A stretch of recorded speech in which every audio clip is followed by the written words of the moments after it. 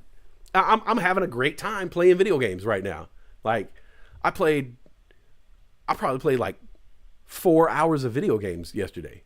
Like, all different ones too. I played like Madden, UFC, RoboCop, some RPG game. Yeah, I've been playing because PlayStation Plus. If you guys know PlayStation 5, there's these subscription services, and you kind of need one just to play online, so you're paying for it anyway. Well, if you pay for the top tier one, you get access to their entire catalog of games, and it's a lot of games. And I'm not like real choosy, real particular. You know, some people are like, oh no, IGN rated that game a 3.5 because of the graphics and that. No, I don't. If it keep my attention, it's fine. Like, fucking smoke a bowl and play a video game. I don't need much. And people are like, oh, that game's old, you should play the new one. Well, it's new to me, you know? And so there's this whole catalog of games, and so I just go through and just pick a game. Just pick a game. Any game. Oh, I never played this Spider-Man Miles Morales game. Download it, play it for like 15 minutes. Not my thing. Delete it, move on. Oh, shit. Fucking, I don't know shit about hockey. I'll play NHL, EA, NHL Sports, and then I'll learn hockey. This is how I learned so much about football, playing Madden. When I first started playing Madden, I didn't know shit about football. All my friends played Madden, and they were competitive, and I was like, well, fuck, I guess I better learn how to play this shit. But I never played high school sports or anything like that, so like, I didn't know the positions, you know?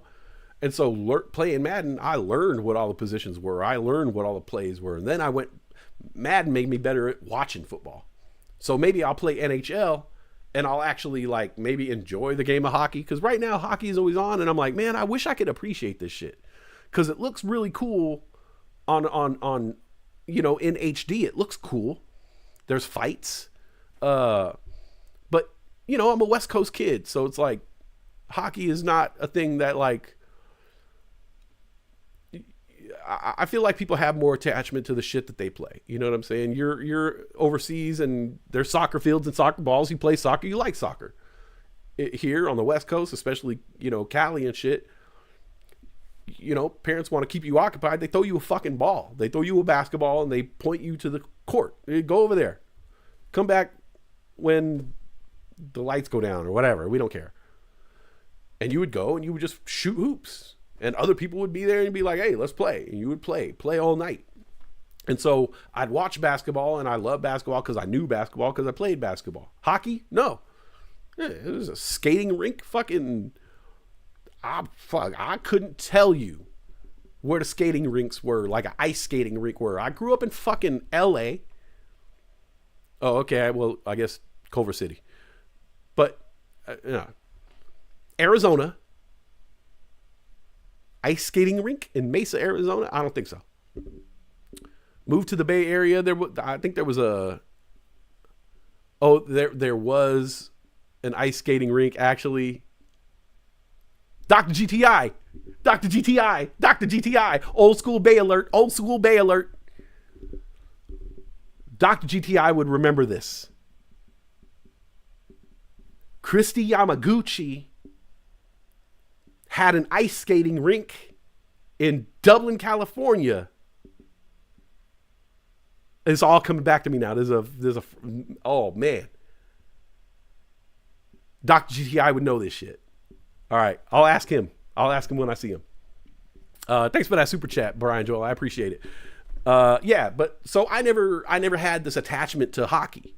I never had an attachment to hockey.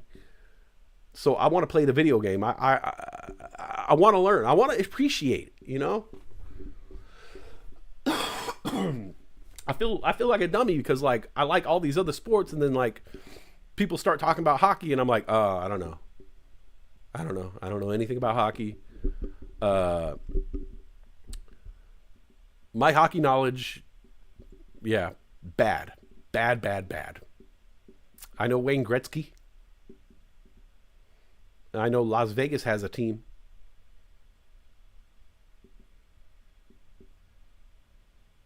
And I hate the San Jose Sharks. I know that. Those are the three things I know about hockey. Wayne Gretzky.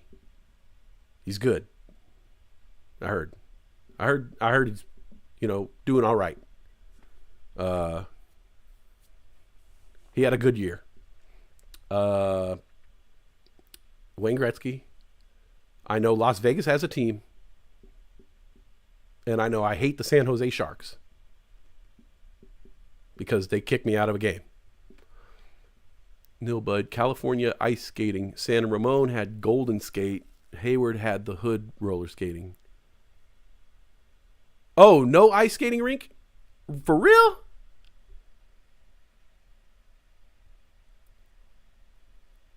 Man, I could have sworn there was an ice skating rink over there in Dublin where the Popeyes is. No, bro, for real. Where the Popeyes is. To the right of the Popeyes in Dublin, there's that it's like it's a company now. A company brought that property. But if you think about to the right of Popeyes in Dublin, right there, downtown Dublin, to the right of that, there's this like indention property, right? With a big parking lot in the front and the buildings in the back. That was an ice skating rink. It had to be, bro, for sure. For sure. Man, you from Castro Valley, bro. You don't know Dublin. You don't know about Dublin. Dubtown Lokes, homie. Shit. We from Scrublin. We banging out here, homie. I don't know where that came from, bro. We did not talk like that in Dublin. We did not talk like that in Dublin. Shit, we banging out here, East Bay, homie, Dubtown Lokes, homie. Yeah, Scrublin, homie, Scrublin, yeah. Where you from, homie? Where you from, homie? Scrublin. Nah, we didn't talk like that in Dublin. We talk like this in Dublin. Hey, you want to go to Outback Steakhouse? Yeah, I think I'm going to get an order of those loaded cheesy fries. You want to take them back home and order a twomp sack from our local dealer? Sure, dude, sounds fun. Let's stop by Coffee Cavern. That's where I work. Nilbud is backwards. Oh, Nilbud is... I thought you were saying no, buddy. Like being... Like nil. Like no. Like there's none. Backwards for Dublin. Yes, there was an ice skating rink. Not sure if it's... No, it's not there anymore. I remember it as being like a garden or landscaping company or something. But it was to the right of Popeyes. And I think... Was Christy Yamaguchi from the Bay? Yamaguchi means she's Japanese, which means her chances of being from the Bay Area are higher percentage, let's just say. You know, I was watching this show the other day, and there's an American replica city in China. Let me start over. Let's get a twomp sack. All right, call Dave. Oh, you got to page him. Page Dave. Page Dave. Page Dave and say 42911. He'll know what that means. It's a code. Yeah. Yeah, when you page him, put my number, and then at the end, put 42911. Yeah, it's a code. It's a code. He'll know what it means. Only him and I know what that means. Pager codes. Hey, what's up, bro? Can I get a twomp sack? Oh, they're $25 today? It's fucking price gouging, motherfucker. $25 for a 20 sack? What the fuck? What do you think this is? Oh, you're right. 1998. Yeah, I guess you can get away with that. It's not legal yet. And we really like it.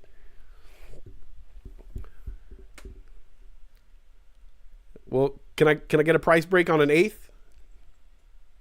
No, 65? Thanks. We'll take it. Hey, you're not going to pinch out of those sacks this time, are you? Oh, you are? Well, it's fine. We'll take it anyway. Then they show up and you're like, hey, you want to smoke? You want to smoke? Remember back then, 1998? And the dealer would smoke with you? You're like, oh, shit. Oh, shit, he smoked with us. Bro, I think he likes us, dude. I think he likes us. Man, he smoked, man. That's my homie, man. He comes and smokes with me and shit. Yeah. I'll call him up right now. Hey, can he come through? Oh, no? All right. When? Later on? You know about? All right, peace. Nah, but he's my homie, though. He comes here all the time, smokes. We smoke and shit. Yeah. Tri-Valley Ice, Dublin, is still open. Oh, shit. Maybe that's the one. I thought it changed hands. Man, I don't know shit. I've been sick. Speaking of which, let me grab a beverage. All right. What do I...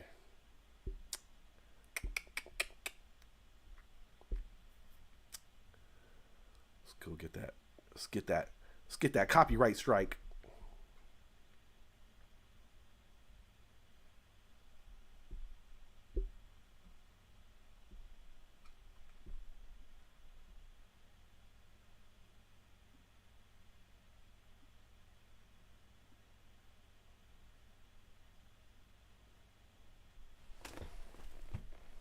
It feels so lovely to be here tonight. What a beautiful audience. Give yourselves a round of applause. You're so lovely. Everyone's so lovely.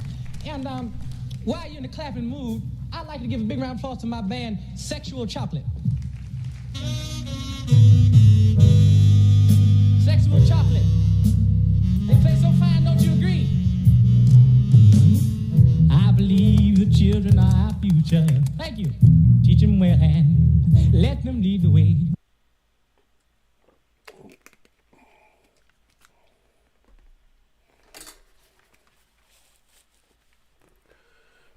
All right, where are we at? 9:22. How long have I been doing this? I went live at 7:45? 6:30, 7:45. Maybe I'll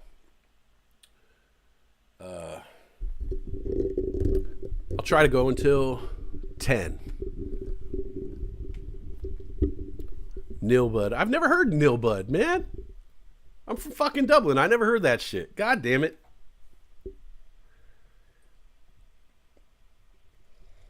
All right. So, yeah, I mean, looking at Spy, dude, like, the move was the move.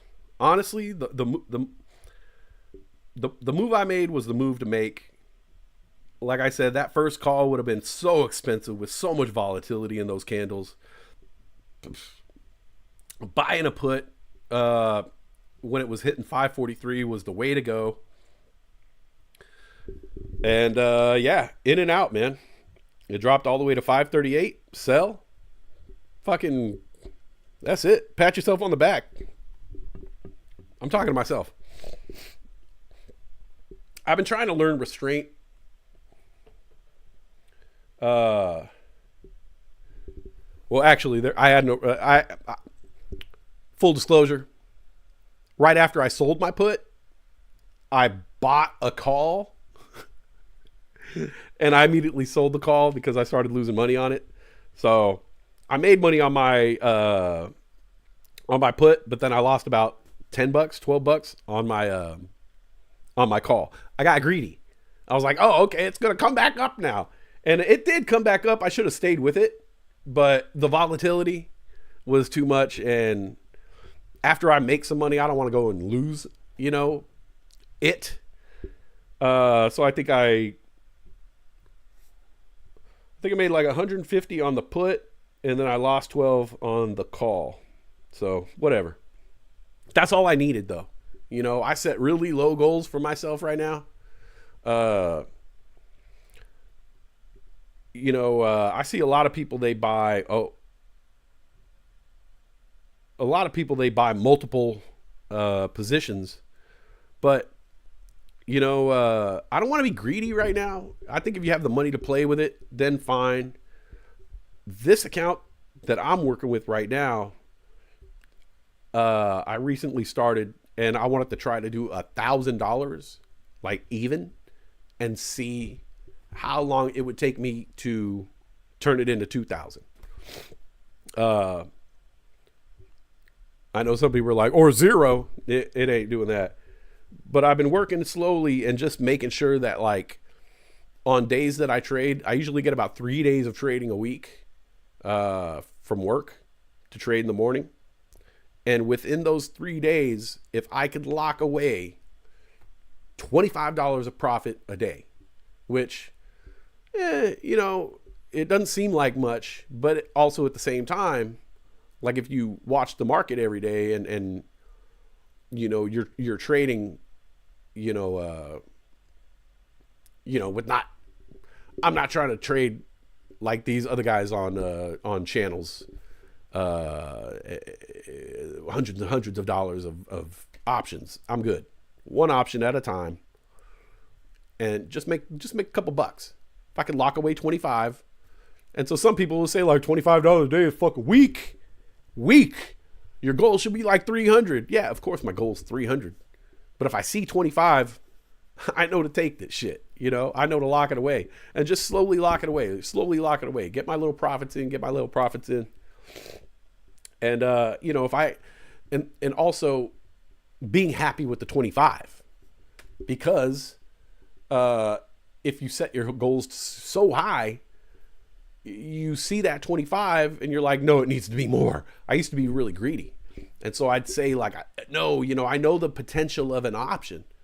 And so you're like, oh, you see this profit, but you're like, no, that's not good enough for me. Right? No, I have $25, like basically free money, right? Like I bought this option. There's risk built into it, of course, but now that little maneuver I made right there is now making me $25. Why am I not satisfied with that in my mind? Because I know the potential of it. I've seen, that same option turn into a $350 option, to a $400 option. So, naturally the greed kicks in, that positive thinking, the same thinking that everybody has in this world, that they're going to be a millionaire. And the odds are you're not, not you guys. We're all going to be fucking millionaires. But most of society, they're like, yeah, I got this good idea and, I'm going to be on a reality show and I'm going to make it. Like, nobody watching you. Nobody's watching you. You don't even want to look in the mirror. Why would anybody want to watch you on TV? That's fucked up. I said that though.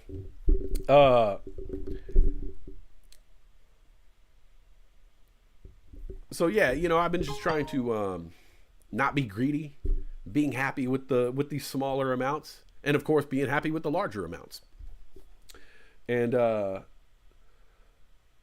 just slowly doing these small little options day trades in the background.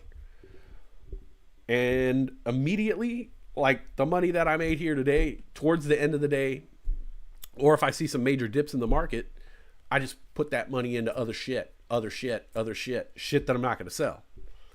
So all the money that I make from day trading is just going into my investment account, where I put that money into, I found this little combination here. Of course, I throw money into SPY and QQQ, but also these two other funds. I do VTI, the Vanguard Total Index, which tracks the whole stock market. But then I've been putting money, fractional shares, all this shit is fractional, right? Into BRKB, Berkshire. So there's two Berkshire Hathaways, right? One is the one that's like $21,000 a share. And then there's one that's like in the 400s, 499.48 right now. Oh, 531. My average is 499. 532. And I never thought about it before, but I was always looking for safe havens to put my money long term. And, you know, it was like these index funds, SPY and VTI. And they're great, you know, they're great. And I have my money in those too. But I was like, wait, does Warren Buffett, like, Warren Buffett's Berkshire Hathaway, that's his fund, right? Can I put money into that? And I looked and I was like, yeah, why am I not taking advantage of that as well? Like, why am I not looking at Berkshire as a VTI, as a SPY, as a QQQ? Less volatility than SPY and QQQ. And so I started putting money in the Berkshire Hathaway. Also, US oil. I actually have shares of that. That was hitting lows at 60, so I was picking up shares. What? Oh, sorry, I coughed into the mic. Sorry, my bad. XHB, which is the S&P Home Builders ETF. So I got oil, homes. Hey, homes. And then I found this other one. I don't really know what it is too much. It's SoFi Enhanced Yield ETF. So basically it like trades on the yield prices, which I don't know much about, but I figure if I bought into this, I would track it and kind of know what was going on a little bit more. And that one is THTA. So all those, and then of course, you know, I got like the other shit like Ford, American Airlines. Oh, Boeing. I've been putting fractional money into Boeing as well. So I got, you know, the stock market, and then I have those other industries, right? Oil, home, and Boeing for air, you know. I don't know. I'm trying to find ways to diversify, because this money, you know, the money comes in from options, and I don't want to just have the money just sitting there. You know, I want some cash for my buying power, but also I don't want an excess of it. I want that money to be doing something. So I was looking a way to fucking diversify all this shit. And so I came up with that little recipe there.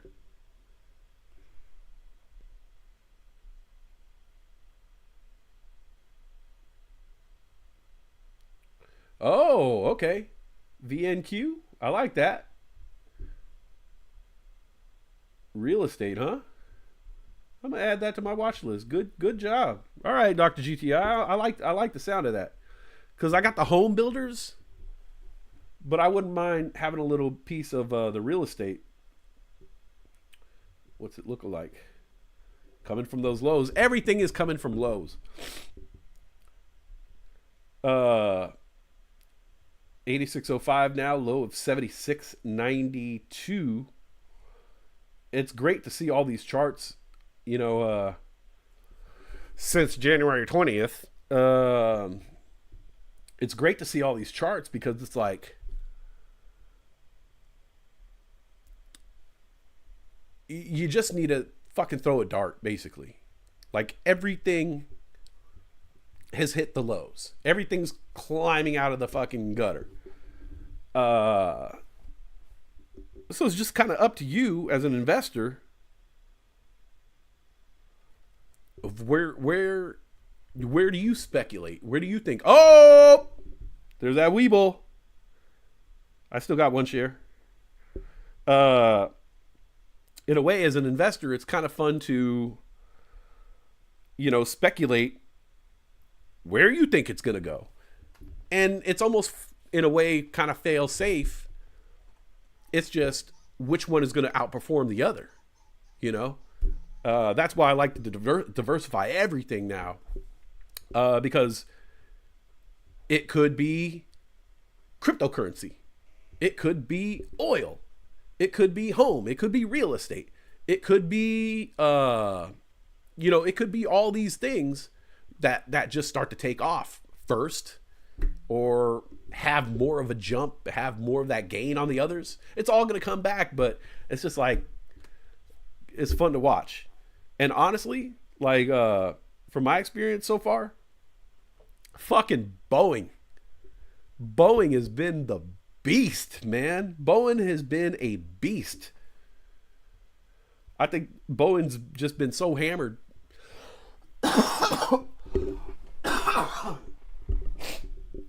I think Bowen's just been so hammered from the Supermax crash a couple years ago, and then the door falling off the airline, last year, and then this current economic crisis that was manufactured by the president, and then it's Boeing though. It's Boeing. Oh, it's a Boeing. It's Boeing. Like it's Boeing. Like didn't they just make a new jet or something that costs like fucking I don't know, $65 billion or some shit. I don't know, the F-65 or some shit is Boeing. Like, some companies just aren't going away. Like, the stock will crash, their planes will crash, but it's there. PROPY, a real estate coin you've been buying. I remember hearing about those back in the day, and it was almost like, and this is also why I'm kind of like trying to get back into crypto, and why I was like, Brian Joel, what's up with my list? Like, what should I be looking at? Because I feel like when we all met in 2021 and crypto was going crazy and the stocks were going crazy, crypto was having its moment, really kind of breaking free, breaking out, and getting into the public eye. And so I think a lot of these cryptos were coming out with these uses and these ideas that, at the time you were like, oh, this is going to be the future. Oh, that's a great idea. That's a great idea. That's a great idea. I don't fucking so many cryptos. I was like, that's a great idea. That's a great idea. But then the crash happened and everything came down. And then the first coins, the first investments, the first ideas that got forgotten and ditched were those crypto coins that were really innovative, right? Those were the first things that got sold off and lost and left behind, because it was just like honestly, SafeMoon could be fucking an amazing coin. It could have some amazing usage, but I don't even remember. I don't even know at this point, because that shit started coming down, and I sold that shit off and fucking moved on to the next thing, and then kind of forgot about all those ideas and those innovative cryptos. But now it's like I'm coming back to it, and it's like, oh, okay, now might be the time to start doing more research on some of these cryptocurrencies, seeing which ones are doing interesting things, like a real estate coin. I'm also thinking that maybe it's time to start looking at NFT technology again. I think people kind of got burned out by the word NFT, but let's not forget, like, when NFT hit the scene, this was something that was like so fucking innovative and was going to change the fucking world, and everything go NFT it, bro. Hey, what do you want me to do with this leftover meatloaf? Make an NFT, bro. NFT that shit. Hey, I'm taking this shit to Goodwill. No, bro. No, NFT it. Fuck that. Give me that box. So I think, once the market starts coming back and people, especially, crypto.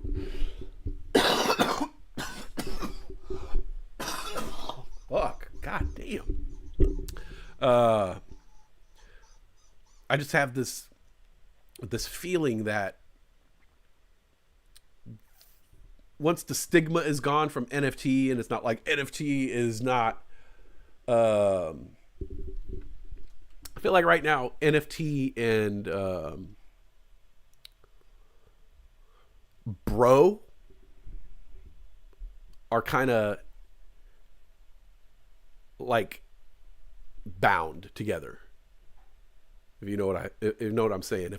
If you hear NFT mentioned somewhere, if you mention NFT, or I think people think like NFT bros.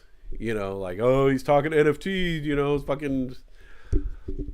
I think all the NFT bros kind of ruined it for the the seriousness of what an NFT is. You know, you think NFT now, you think like, oh.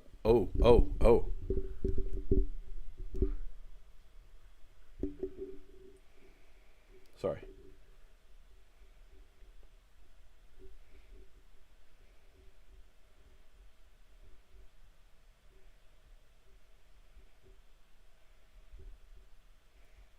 So I think once that stigma of NFT kind of goes away, people can take it seriously again. ZK Sync, another one, the Deutsche Bank tokenized assets on it. Oh, no shit.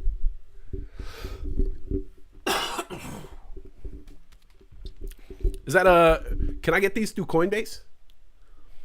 Because one thing that I stopped doing, like here's something. I was so into cryptocurrencies and speculative cryptocurrencies, and that nowadays I only fuck with Coinbase. I was fucking with crypto.com not too long ago, and it just would not take my payment method. And like I did it several times, and I was like, you know what? I'm not even gonna fuck with you. Like, there's a competing business. And I fucking love crypto.com. Like that was my first one. I got the credit card. I loved it. But like, bro, there's competing business. And if you can't get the easiest part right, like accepting my money, like fuck, so now I'm only fucking with Coinbase, really. But back in the day, man, I used to get I would swap. Remember swap? Pancake swap and shit like that. Oh my God. And all the crypto coins and oh my God, I use all these different fucking things and like transfer this crypto into this crypto and this crypto. It's on the Ethereum network. Oh, that's on the Ethereum network. I gotta transfer. I can't use Pancake Swap, then. I gotta transfer it to my Meta wallet. Oh my God, my Fox wallet. My Meta wallet is an ETH wallet. And I sent the Bitcoin to the ETH wallet and the slippage fee, and I gotta reset the slippage fee. Oh my God. Oh my God. Remember this shit? Oh, the fucking humanity. But, you know, you get these rewards. Like, you get the crypto that nobody can get. You know, I ended up by getting Safe Moon, and it fucking went crazy, you know? So it was worth it. But now, like, sometimes I'll hear about a crypto and I'm like, oh shit, that sounds like an interesting crypto. I'll look it up on Coinbase. It's not on Coinbase. Oh, the only way to get this is Pancake Swap. Swap left. So yeah, Coinbase. That's what I fuck with. So I could get them on Coinbase. All right. Coinbase, all I fucks with.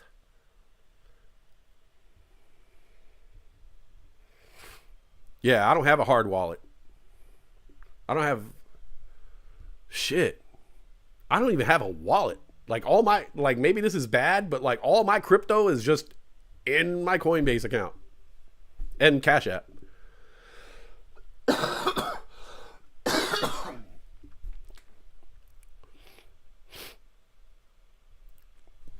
You moved all your crypto to the hard wallet? See, I'm afraid of that though, because like, what if it dies? Yeah, what if it dies? Then you lose all that crypto, right? Especially if you have because you got the Ledger wallet. But what if you had the Heath Ledger wallet? Oh,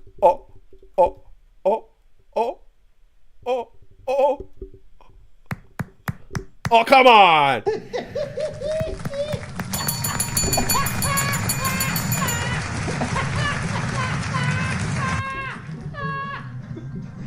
No?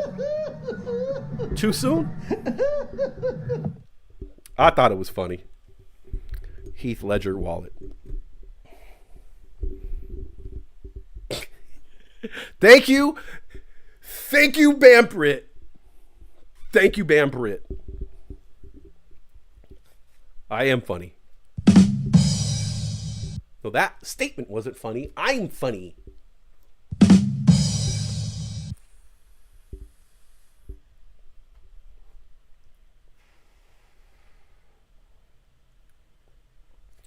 Man, I keep looking at this spy, and it's like I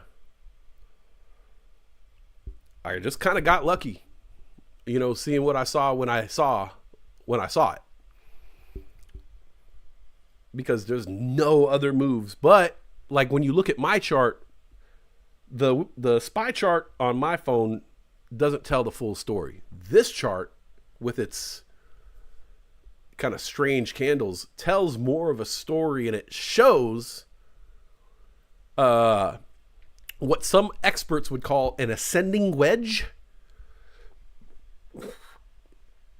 But this thing could trade sideways until it's a fucking thin ass line and then explode one way or the other.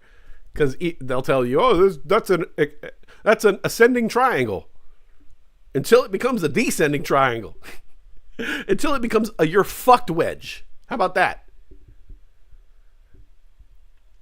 You ever heard of fuck me pumps? How about your fucked wedges?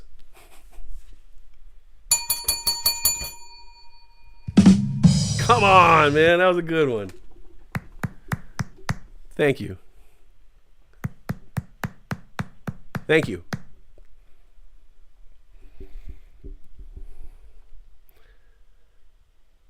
Your Ledger wallet plugs in a USB port when I need to use it. Maybe I should fuck with one of those. Maybe. Well, you know, honestly, like I only got like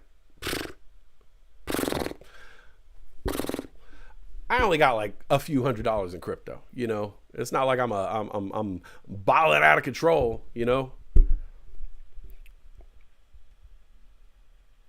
on the crypto, but I want to. I'd like to get there slowly over time. It's like you know, same thing I said with these long-term holds.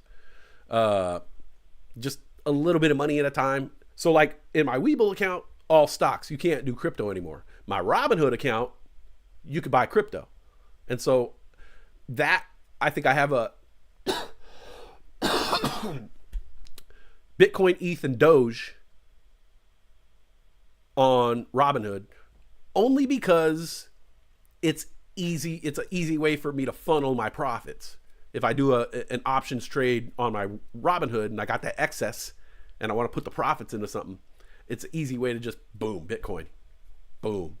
So that way I have like options trading and crypto on my Robinhood, and stocks and options trading on my Webull. And then I went around and bought the different stocks because everything was at such a low. I just had a bunch of different accounts that were open and not funded all of them when the crash happened, and then just went and bought long-term stocks on eBay, Fidelity, Thinkorswim, Public, and did I say E-Trade or eBay? No crypto on Webull. Webull puts. When the options trading opens for Webull, that will be interesting. But they do have a crypto trading platform in a way. Webull has a Webull Pay app similar to like a Cash App, but it's connected to Webull, and there you could purchase crypto because, you know, for whatever reason, like crypto it's like cash needs to exchange hands. And so I think they took that out of Webull's hands with all the margin buying and shit like that, and basically made a Webull Cash App knockoff called Webull Pay, and there you could buy your cryptos through there. I haven't fucked with it yet because it's just like I said, I already have fucking like 8 different trading accounts. Like last thing I need is to open another fucking trading account. But I am interested in it. I'd like to see what their credit card looks like and what all the, you know, what they offer, you know, because they're probably doing a little something, maybe some, you know, what I'm really interested in right now is like locking some crypto up like I used to do back in the day. And I did look. I felt like I looked on Coinbase for some crypto that I could lock up and earn interest on, but I didn't see any. And so I used to do that back in the day on Crypto.com a lot. Lock up some crypto for 6 months, and then you get this awesome return on it. And I'd like to do that again. So I want to see if Webull Pay has that.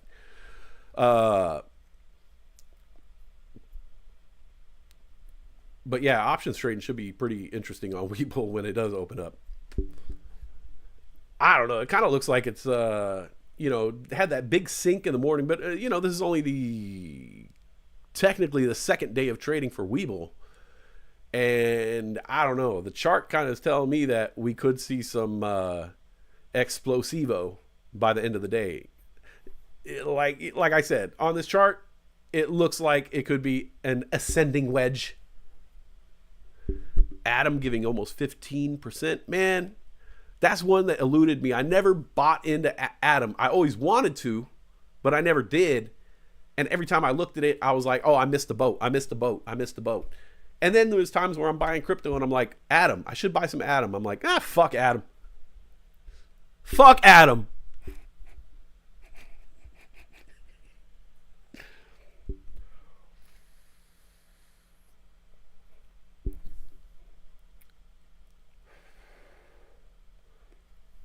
Thought you said you're sick. You're vaping? What am I going to do?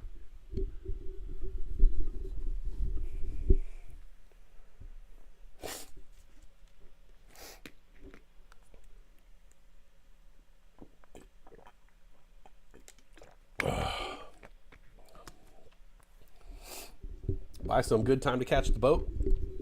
Still rocking some Cosmos. I think other than Bitcoin, my biggest hold right now, Doge and XRP.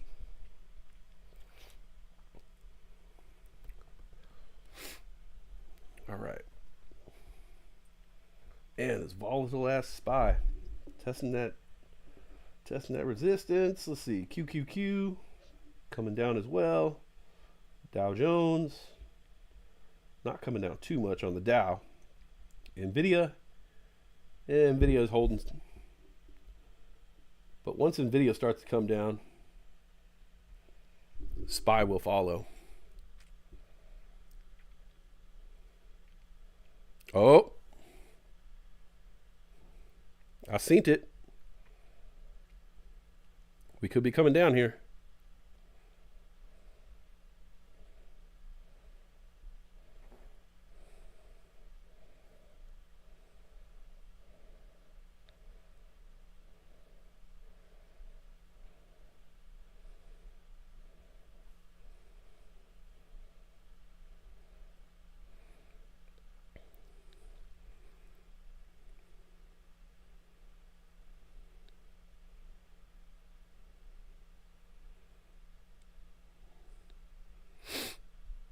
I'm watching this real quick.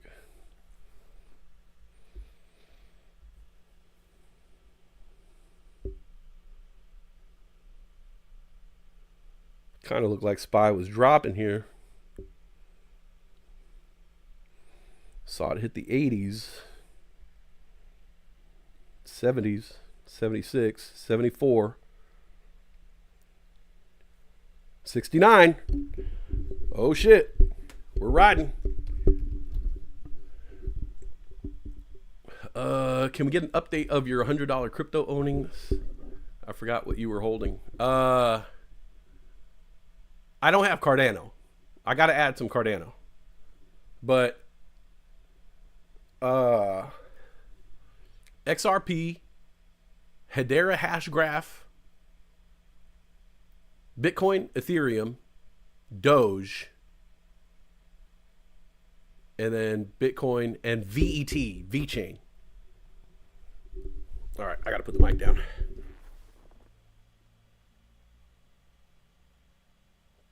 Come on. 42. Let's see, keep going. 50. Let's see them 40s. 47. 48. Come on, 47. 30s.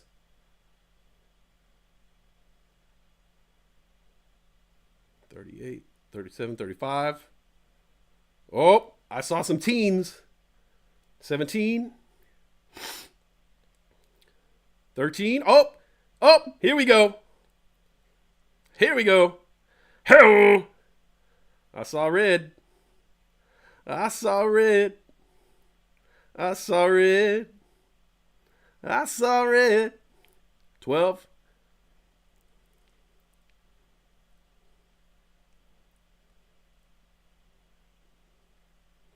All right, we'll see where's NVIDIA. NVIDIA is coming down a little bit. Microsoft down, Apple down, Amazon down, Google down, Meta down, Tesla down, AMD pointed down.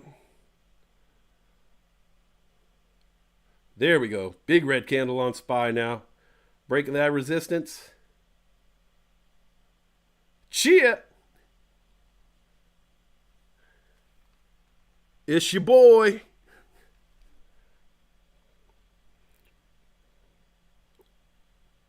All right, coming back a little bit. Might have to sell. Stay under 11. Stay under 11. Nope, we got to bounce back. Let's see, what's NVIDIA doing?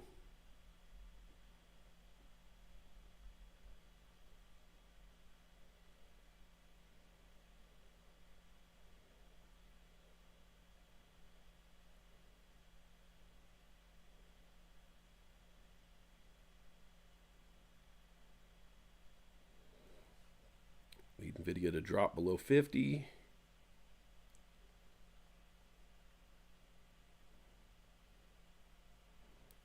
$50, 49. Come on.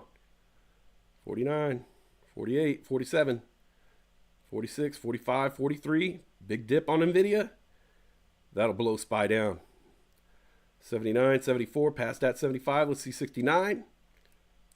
70s, 70, 69. I seen it. I seen it. All right, let's see 68. All right, we're going to 50.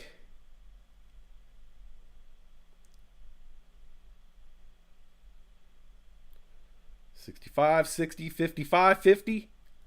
Big red candle coming in. The puts paying. Let's see some 40s. Let's see some 40s. 52, 49.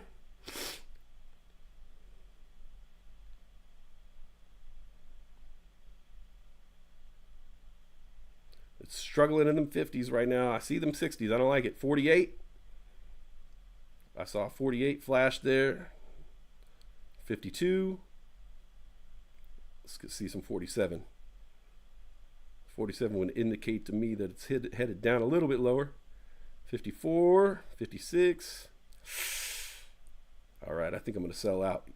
I should probably hold on and have a little conviction. Let me look at NVIDIA. NVIDIA's still in the 40s, but it's bouncing back.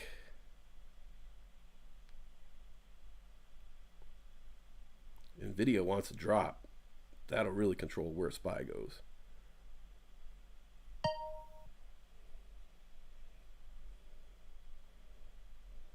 All right, I'm going to sell.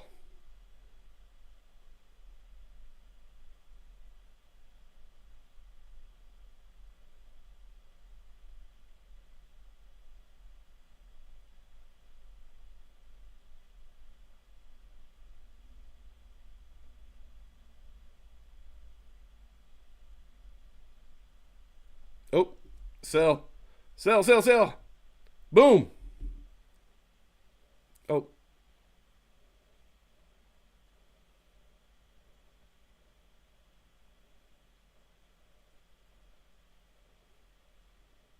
Boom. Huh.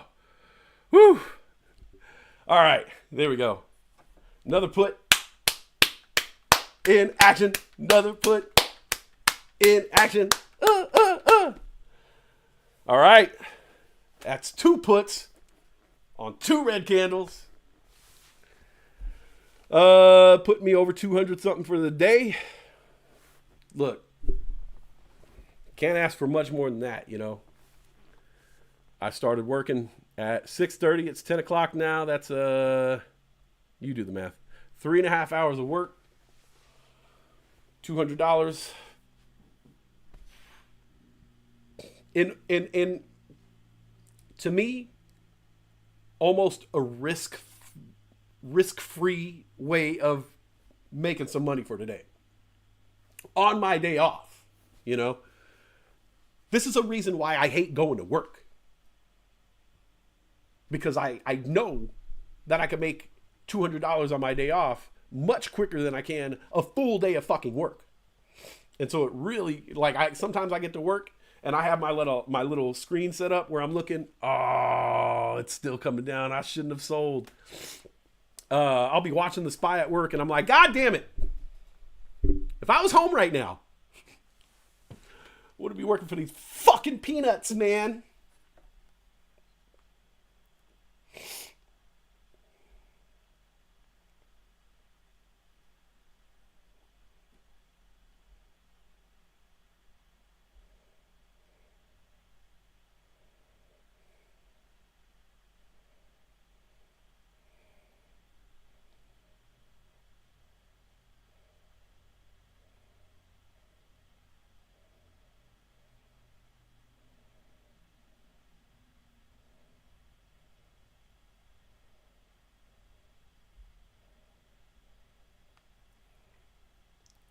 He's like, oh, he got quiet again. What's he doing? That's the hell I'm doing. I'm thinking about going back for more. All right, let me watch that. Intel. Yeah, you know, hey, Brian Joe, I've been looking at that Intel. I have been looking at Intel. What is that? INTC? I've been looking at Intel and thinking about throwing a little bit that way. Also, like, kind of speculating maybe been thinking about Oracle. You know, like maybe looking at you know, where Oracle's at, how I get in there, maybe fractional, just in case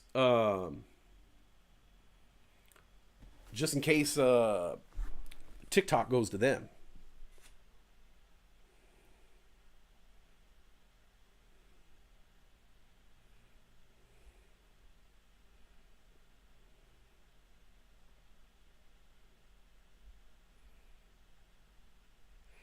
I shouldn't be looking for another play here, but I feel like it might come down, so I'm gonna keep my eye on it. Nvidia. If I get quiet, you know what I'm doing.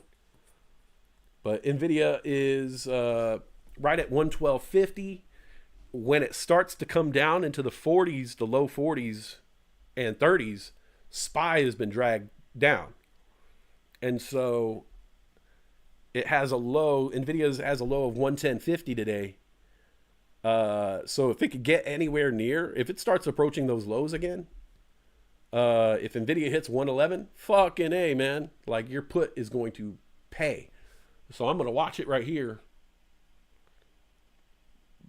Because, you know, like I said, puts have been more consistent than calls for sure. And if you look at the chart, it's not getting anywhere near its high levels of resistance.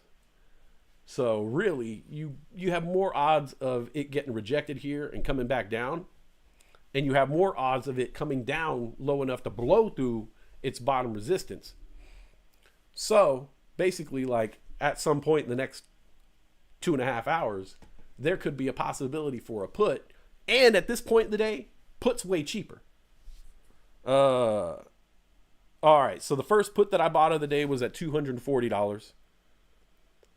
And then now 112. Oh, wait, I'm looking at Nvidia. Same prices though. So $240 at, what did I say? About 7 a.m. this morning is when I bought my first put. That was a $240 put. Now a put is $147. So the prices of the options premium have gone down $100 already this late into the day, because we're, you know, the theta is going to kill all those options off. So later on in the day, even though it's riskier, you're going to have cheaper options that you could get into. Looks like Weeble's coming back. Big green candle on Weeble. And so I might you know, I do watch the market. I try not to get into options too late in the day, but 10 o'clock in the afternoon, I often get home at around 10 o'clock in the morning. And I've found that I could still find an option play later on in the afternoon. Not as much as early in the morning. Those big moves, whether up or down, happen really quick in the morning, like within the first hour. But you could still find like a rebound or a sell-off at 10:30, 10 to 10:30. But once you start doing options after 10:30, you're playing with fire. You know, especially if you're, you know, sometimes you got to check those strike prices. Sometimes you'll buy a five, you know, say I bought a 540 call. You're looking at SPY like, oh, 539. You know, that's only 30 cents away. But the strike price might not be 540 exactly. Your strike price might be 541.09, you know? And so you think, oh, okay, all I needed to do was hit 540 and I get my money back. No, you got to make sure you're looking at all the information on the options, because your strike price can be out of control. And then it hits 540, gets rejected, come back down, and you just lost money. So, Weeble! Weeble! That's not what bulls sound like, but all right, we got some Weeble action. Weeble wobble. Big green candle on Weeble. High of the day 59.21. Low of the day 42.28. I believe the absolute high was 79.99. Hit $50 right now. Weeble with a big green candle. I got one share left.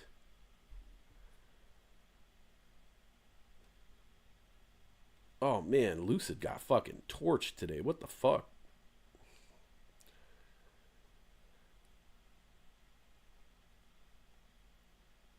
I bought a long call on AMC. Like, oh, I'll buy a call on AMC, $3 call. And fucking AMC hasn't moved a fucking cent since I bought those calls last week. It's just been barcoding. All right, Weeble's going fucking faux loco right now.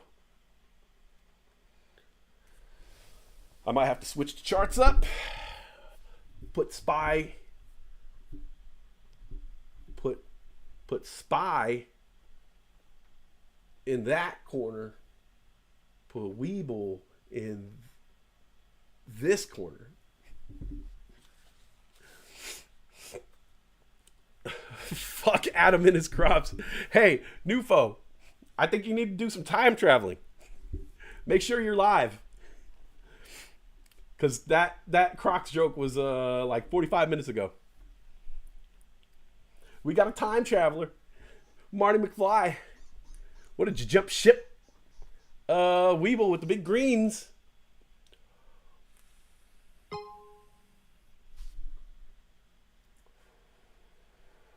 Yeah, by the way, I've still never been able to get rid of that goddamn chime noise that happens. I'm pretty sure it's something within Streamlabs, but fuck do I know. Maybe I'll Google it again.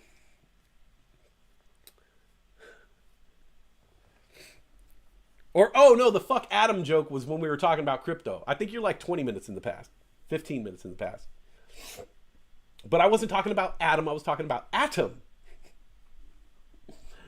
But yeah, I gotta get some more Cardano.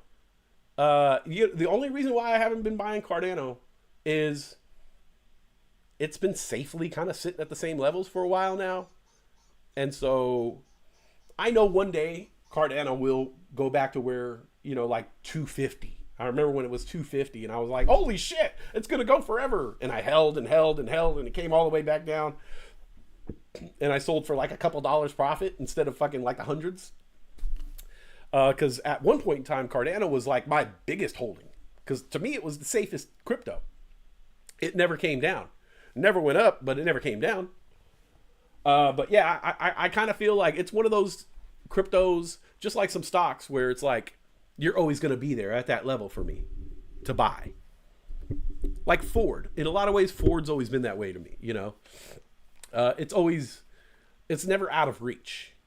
You know, it's like, as long as it's below 925 and, you know, anything lower than that, I'll buy some Ford. And hopefully one day it'll be $10 or $15, which I know it will be. But it's just one of those kind of stable stocks where I'm like, I could buy you anytime, you know?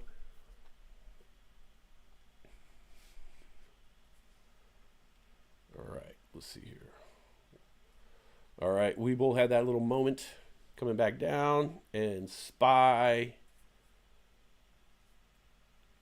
finding resistance at these levels now. So now SPY's trading, you know, SPY's trading here now.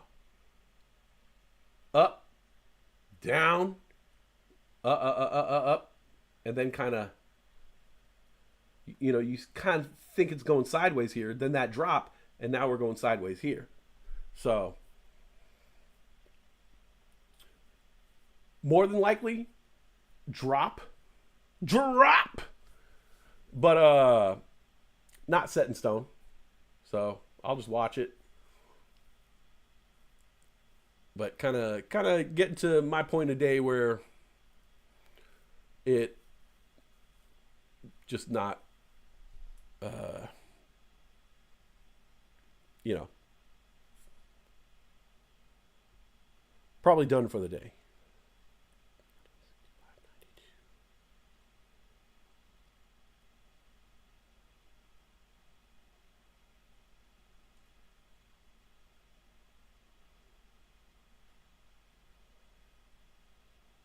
Damn.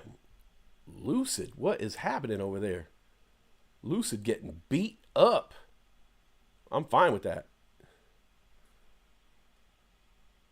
I've been picking up Lucid. Boy. Oh shit. You know what I haven't checked? How's my Polestar doing? I sold out of Polestar recently. And not like I don't believe in the stock, but you know, it's just one of those barcoding stocks. Hit a low. It went to the 80s. I ended up by loading up on shares of Polestar. And then it hit like, I want to say 115, 111 from 85 cents. You know, I got 250 shares or something to 115. And then it started coming down 111, 110. And so I sold. I was like, fuck it, man. Like, I watched this stock enough to know that I'll get another chance to get it under 94 cents. For me, Polestar under 94 cents, boom. Especially if it hits the 80s. I'm swooping. If it's 94 cents, I might get like 100 shares. If it's like in the 80s, I'll just get a block of 250 shares. Boom. Because it always comes back up to the 105 range, which is just run it up.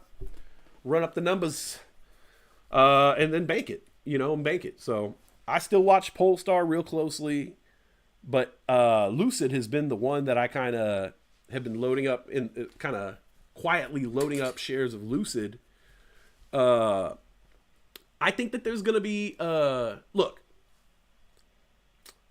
trends don't last forever, especially in the automotive space. And you know, let's say 5 to 10 years ago, everybody was driving a Prius. That was the clean car. Everybody had a Prius, and it was like the thing. Like it was like a flag to the world. I care about the environment. And then over the past 5 years, that switched. That switched into the Tesla. And now, you know, all those same people were buying the Teslas and waving their flag. Hey, I'm green. I care about the environment. Well, those same people now own Teslas, probably don't really like Elon Musk's politics. And so they're going to be wanting to switch up when that car is done. They're going to want to switch up to the next thing. What could be the next thing? There's going to be a next thing. One of these EV companies is going to profit off of Elon's politics outside of car manufacturing. And in the space, who could be the most likely to pick up those pieces, benefit from that. So I'm looking at Lucid, I'm looking at Polestar, Ford, and I see a lot of Rivians on the road, and I'm starting to get interested in Rivian stock also. And of course, fucking Mullen to the moon, man. Mullen to the moon. Bollinger Vehicles, Bollinger Motors, Mullen. Fucking all my portfolio Mullen, homie. Yeah, all my portfolios in Mullen, man. I got thousands of dollars in Mullen. Well, that thousands of dollars of Mullen is worth $23 now. Yeah. I got hella Mullen, homie. Yeah, Mullen. I own the company, homie. I own the company. Yeah.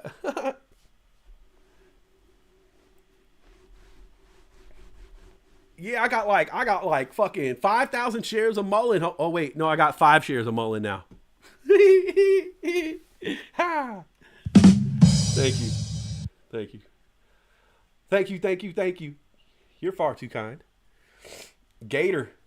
Is that the Theta Gator? Theta Gator. Eating my options. All right. SPY coming down a little bit, showing, let's see, QQQ, red, Dow Jones, big red. Where's NVIDIA?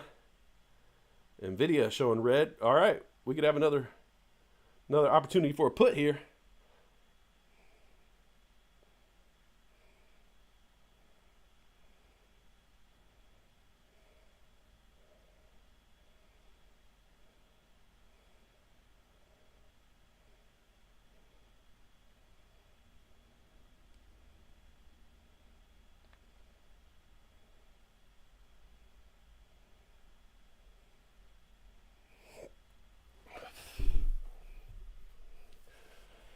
Yeah, I just wiped my running nose on my shirt. Yeah, it was gross. I know. I'm an animal.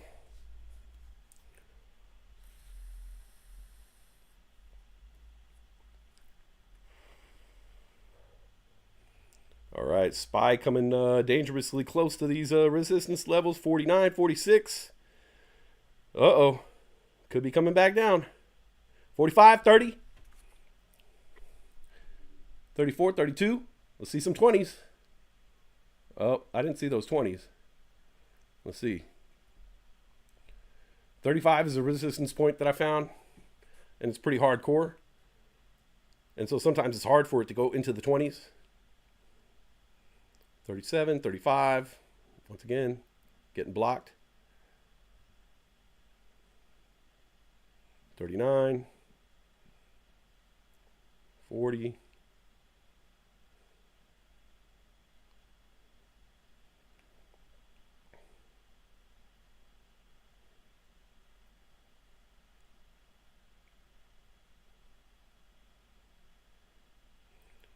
That 69 resistance, keeping it right there.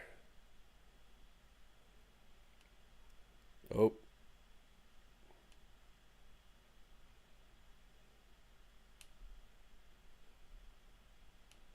I don't know, it's looking suspect.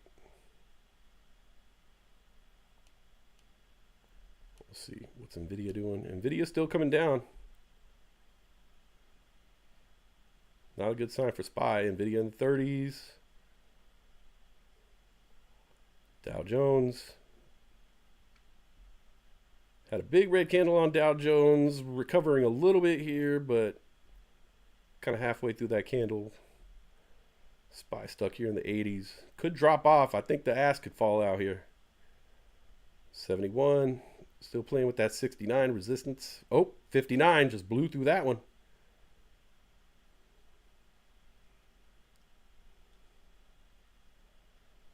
Want to see it get sub 35, and then it's going down. Oh, NVIDIA, big red candle now. NVIDIA in the 20s. If that starts to see 111, SPY is probably trashed. All right, I'm gonna keep my eye on that sumbitch. That sumbitch.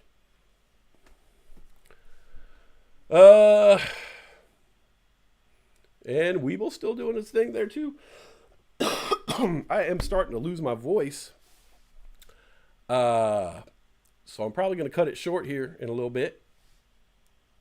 We'll just watch the SPY here. 50s, playing at that 50 resistance. Looking for it to come down from 50 to 35 and then start testing that 35 resistance point. And then once you see 34, the bottom could fall out there.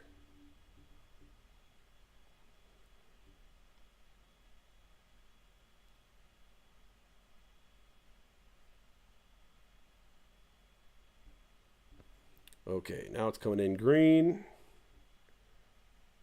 That could be false breakout. Nvidia's still red, so I wouldn't trust it.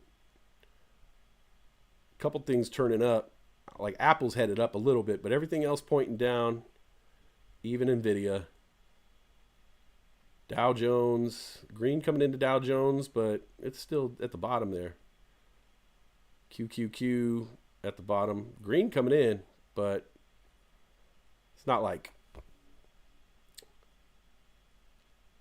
there's no confidence in that green. You know what I'm saying? Oh, Weeble headed to 52 now, Weeble not done for the day. SPY 64, below that 69 resistance. Nope, it's right there. 75, 64. Like I said, 35 is the number you want to see if you're looking for that put, like me.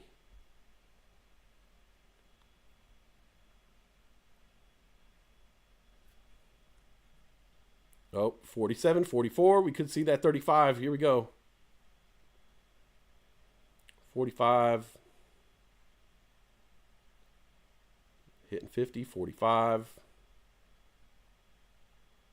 50's got a little resistance right there. 42. All right, might come down to that 36. Oh! Pew! All right, it broke through 35, hit the 20s. So now it's going to start testing that. 34, below 35 is great. 32, 29, 20. There we go. Called it. Once again. Now we're in the teens. If we start seeing 537, people are going to lose confidence and it's going to fall. 12, 14, 15, 8, 7, 5, 3, 4, 7, 4, 2,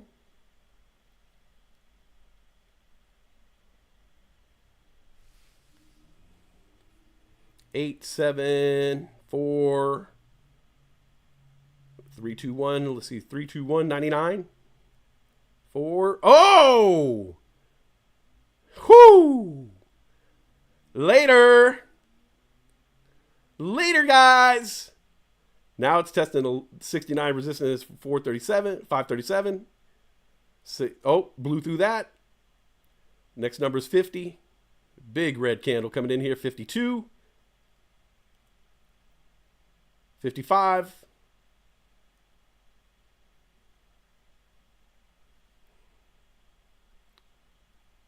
All right, 63. It's in the 60s now. Now it's up to that 69 resistance. So I'm going to look at Nvidia. Nvidia with a big red candle. Dow Jones, big red candle. QQQ, big red candle. SPY, probably going to continue a little ways.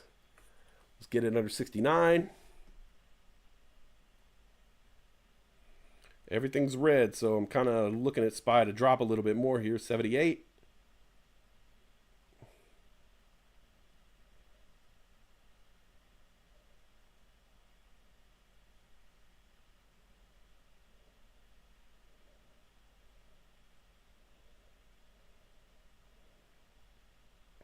Nvidia is starting to rebound back to 112. As Nvidia falls, SPY falls back to 111, 90s. You want to see that fall for SPY to fall any further.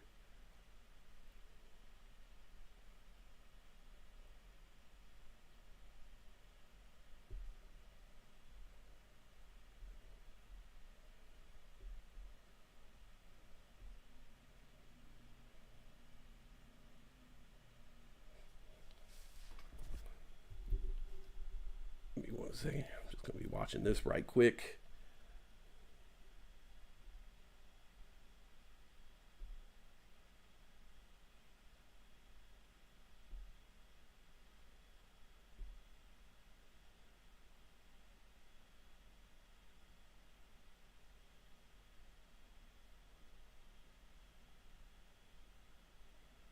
Sorry if I got quiet. Seeing if I can make a trade here.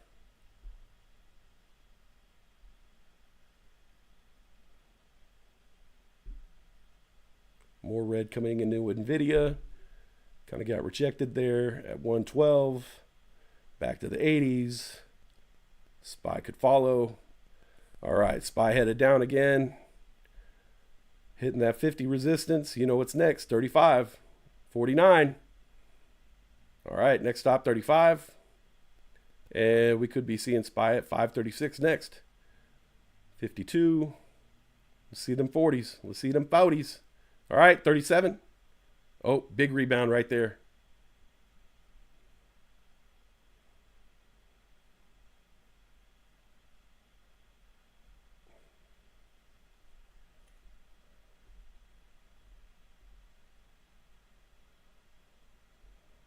NVIDIA's still fighting to the 90s, back to the 80s. That's really what's holding SPY back right now. Saving SPY's life, actually. NVIDIA.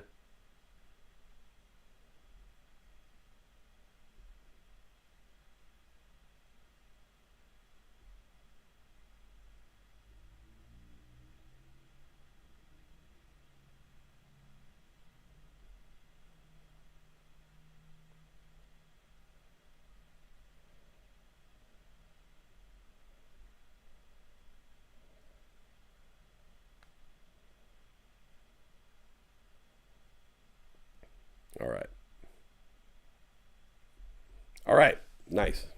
In and out once more. That's it. I promise I'm done for the day. I promise I'm done.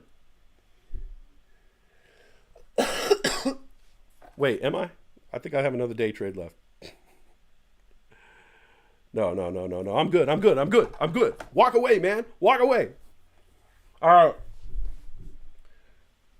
So if you look at the chart, not like I need to teach you guys this shit. You guys know all this shit, but if anybody is new here, you know, you haven't made your appearance known. If you're wondering what we're doing here, we're fucking with these options.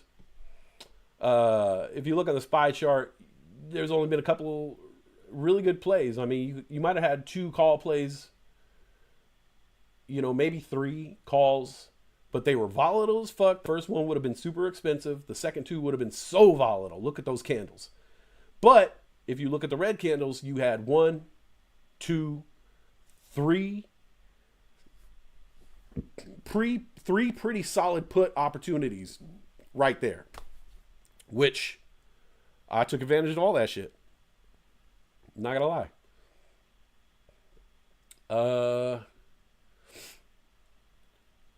You know, the asshole in me is watching it right now like, oh man, I got those other accounts. I could always go jump into another account, put that put, but NVIDIA back up to 112. NVIDIA is saving the SPY right now, 112. If it starts to go 112 and above, SPY's buoyed. When you see NVIDIA go to 111.88, 80s, 75, SPY's going to come back down. Now that NVIDIA's at 112, it's like, fucking walk away. You know, just walk away. Like I said, there's a few opportunities right there where you could say, man, I wish I had a put right there. I wish I had a put right there. I wish I had a put right there. I got my puts in. I actually went too far. Like I said, I did do 1 call today. I lost money on that, but I went and did that last put on that account. So I made up for my loss and then some right there. So green on the day. 3 puts, 1 call lost, 3 puts, all winners.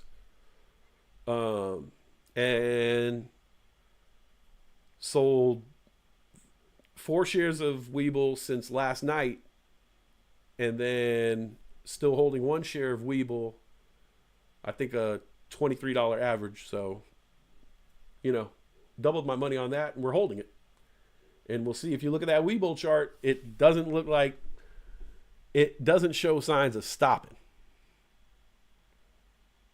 And we brought along some collars for popping. Yee! All right. Hey, hey-oh. Automatic, systematic. Do what you do, player.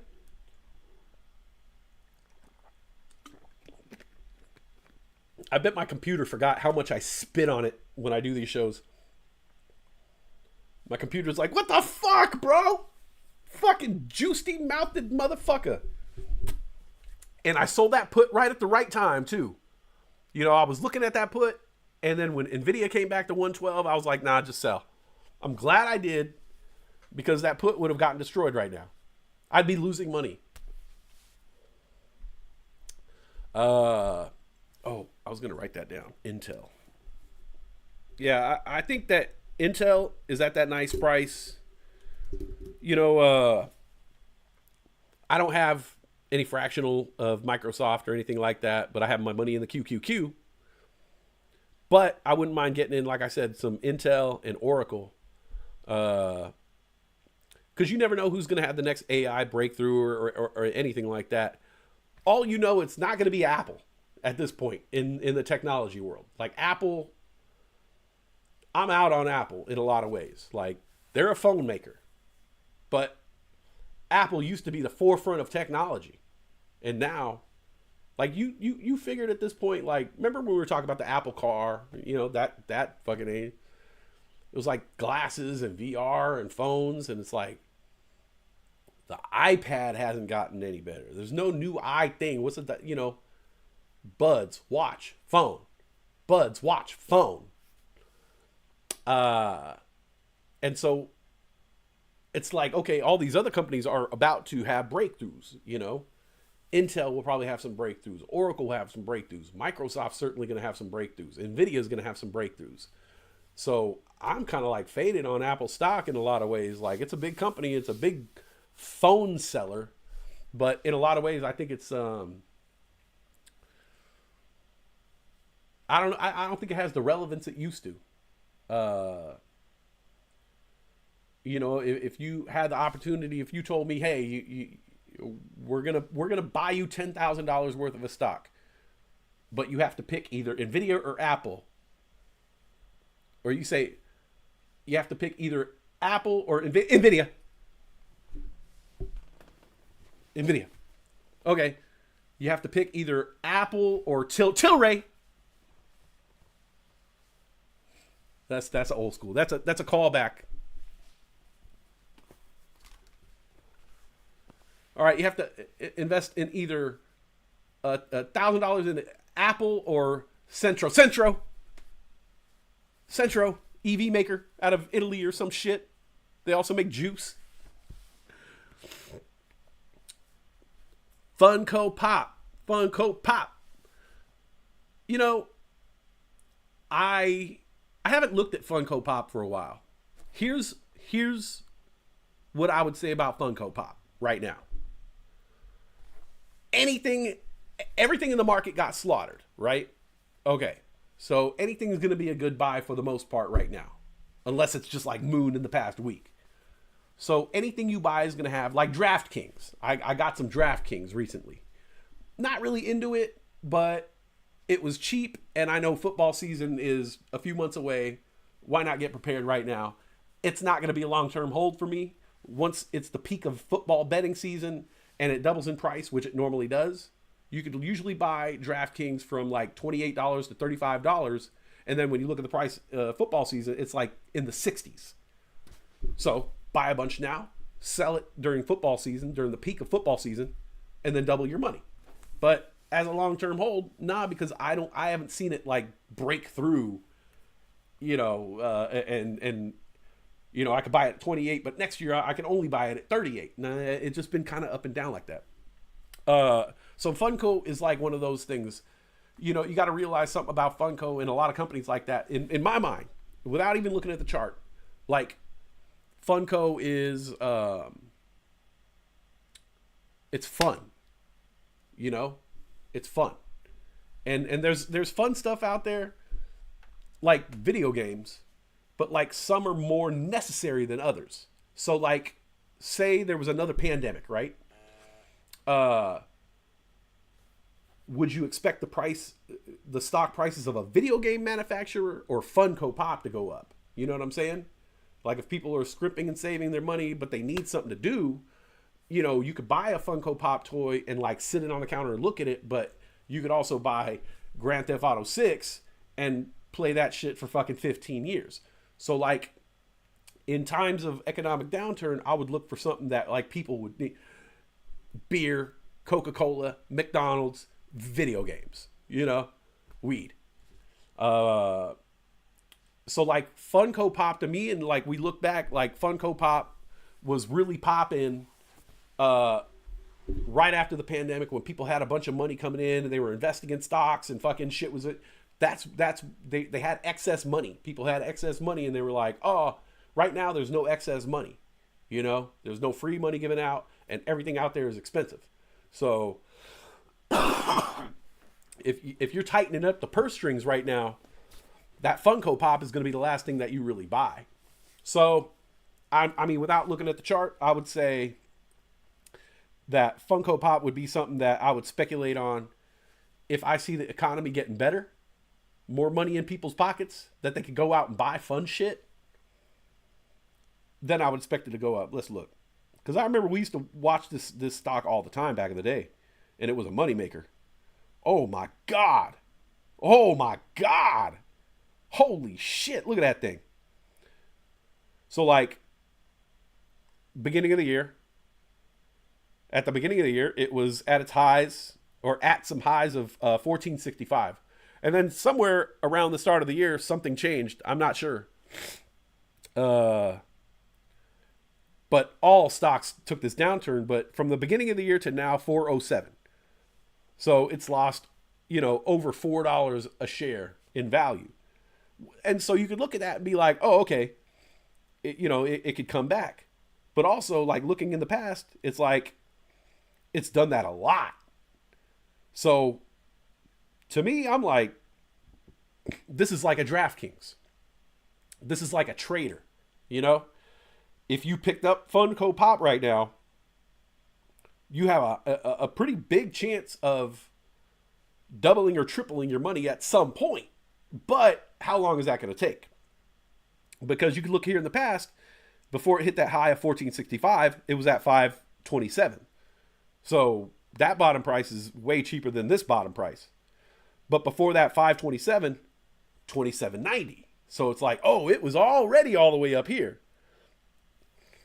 2720. That was when I first was introduced to Funko Pop in 2021. So in 2021, it had gone from 27 and then was trading sideways at the $15 level, went from 15 to 27. And so a lot of people probably thought right there, like, oh shit, 15, 27, like that's the trading range.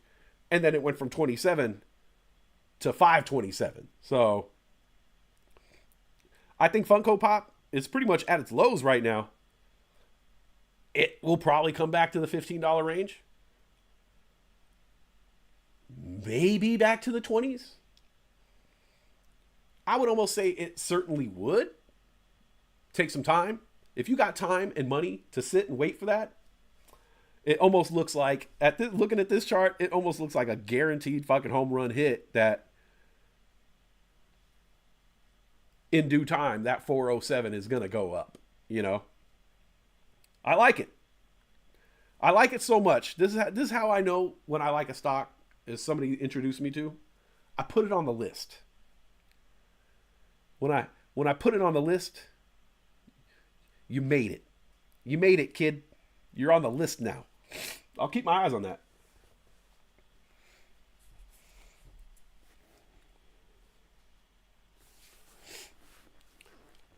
Super fun, and they have a bunch of contracts, but I'm not sure if they have the same hype. So I'm not fully exposed to the company and what they do. The only thing I know that they do is the Funko Pop kind of characters and everything from that. Now, it's a big brand. Trends change. You know what I'm saying? Like, people will be really into something one day and out onto the next. But also, like, there's these things that just gather a following. People still fucking playing Pokemango. You know? That song by Chief Buddha? Pokemango. No. People still playing Pokemango. You know? Not as big as it when it first was on the scene. Like, fuck, bro. It was crazy. It's not as crazy anymore, but people are still playing it. So there's still money there. There's still growth opportunities there. So I think that Funko Pop, like, yeah, I think there's opportunities there. I'm not sure what else they're doing outside of the toys. I'm sure they have their hands in other businesses and other stuff like that. It's a brand. It's kind of the go-to, you know, like if you're a basketball player or something, you know, like you want a Funko made out of you. So it's not going anywhere. I would say, you know, things like that, man, when the economy gets better, everything's going to get better. You know, it's all going to be worth something. So yeah, I'll put it on the list. I'm going to watch that.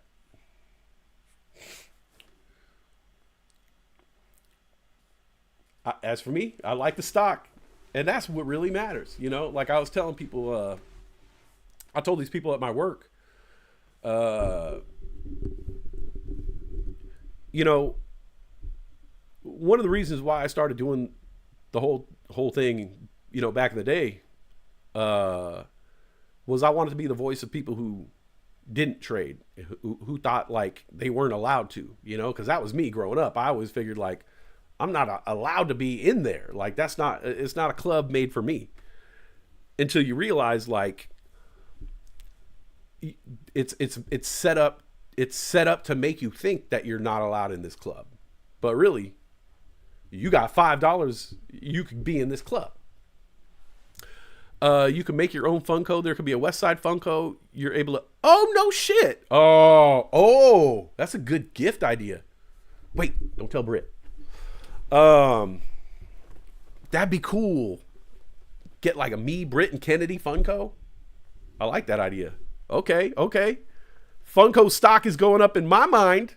I don't know about on paper, but they're going up in my book. Your stock is rising, number 2. I was telling these people at work, you know, I hadn't been doing the show. This is kind of why I got back into it, is I've been doing really good in the stock market lately, and not only just the day trading part of it, but just the investing part of it, you know?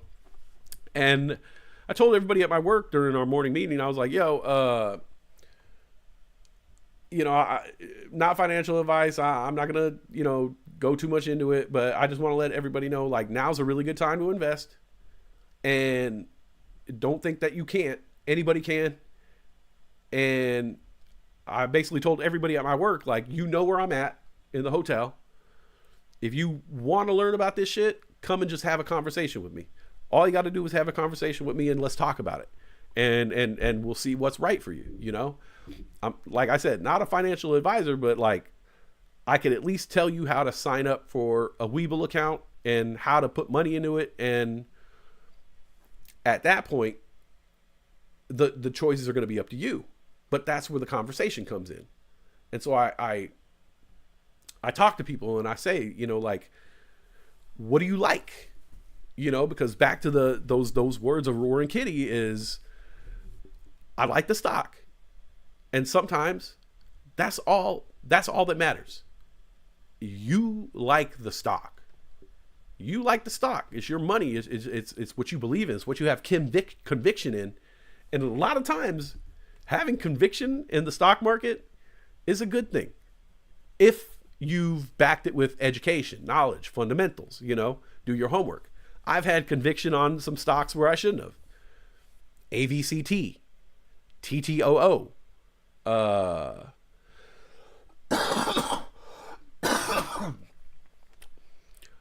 those are the main two that I can remember. But like, it wasn't proper conviction because I didn't do all my homework. I was just listening to the Webull chant pump me up, you know, and listening to the tunnel, the echo chamber. But when you've done your research and you really do know the company and you have conviction, that could be a great thing. Because like I was telling the people at my work, if you don't believe in the company and it loses money, you're going to get scared and you're going to sell and lose money. If you believe in the company, you have that conviction, and the price goes down, it's a completely different mindset. Like today with Lucid. I believe in Lucid. I'm not mad that it's come down so much today because I'm like, awesome. When I get off the mic in a few minutes here and go sit on the couch and do my kind of cleanup at the end of the day. Bed Bath Beyond, or no, Build a Better Bear. Was that Build a Better Bear or Bed Bath Beyond? Both of them. I was in BBW, BBBY, all that shit. But yeah, at the end of the day, when I sit back on the couch and basically funnel my money, at the end of the day, I always just funnel some money into shit. Buy my fractional shares. Today I made, I don't know, like $240 something, right? So I'll take all of it and put in $5 to $20 increments, fractional shares of all those really my hardcore portfolio long hold investment stocks. SPY QQQ, Boeing, VTI, Berkshire Hathaway, SPY Home Builders. Just put all the profit that I made today in those. Look at anything that's been beaten down, at the low. Like a day like today, it's perfect. Like I could put, $5, maybe $10 into my SPY fractional and feel good about it that I'm not buying it up there at 542. I'm putting fractional in here at 538.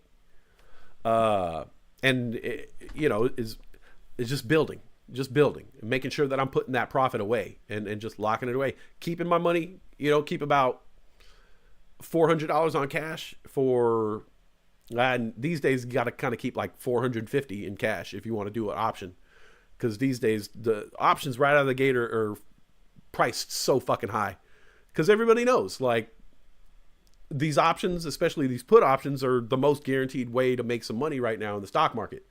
And so they're fucking priced. They'll price your ass out. 2 weeks ago, I was buying put options for $150.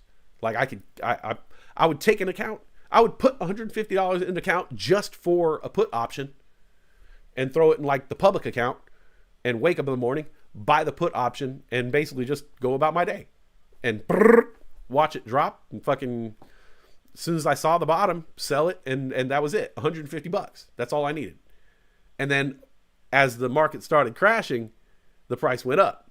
$250 became the premium until this past week on either Friday, this past Monday and the Friday before, the options and like I said, I bought my first one day at 7:00 was $240. Last week, when the market was like going crashing down and you knew that a put was going to pay, you know how much that fucking put was? $750 fucking dollars. All right? I'm not lying. $750, $689, $650 for a put. I'm not lying. Like I said, today I bought that put, that big red candle right there. I bought that put for $240. That shit was $650 last week. The fucking premium for a fucking option. Even the call options were the same. And the call options weren't paying shit. But the calls were even $600. It was fucking wild. And so I woke up last week like, oh, I'm gonna do a little put, $150. I got $150 buying power in this account. Nope. And so then I had to prepare and fucking move that money over here to this account to make sure that I had at least $500 if I was gonna get an option in. I think I even had one account where I moved money over to my either my Robinhood or my Webull account to make sure I had like $650 in there because I wanted to buy one option. And I moved all that money and didn't even fucking buy the option. So yeah, the prices have been crazy right here on these damn premiums. But like I said, when you've been watching it lately, it's been really risk free. Been really risk free, especially the puts, because the upside isn't killing the put too bad. because the market's kind of baked in the fact that they believe it's coming down. So even if I bought like a put right here on this candle, right, showing some red, if I bought a put right here on this candle, and it'll start to turn green.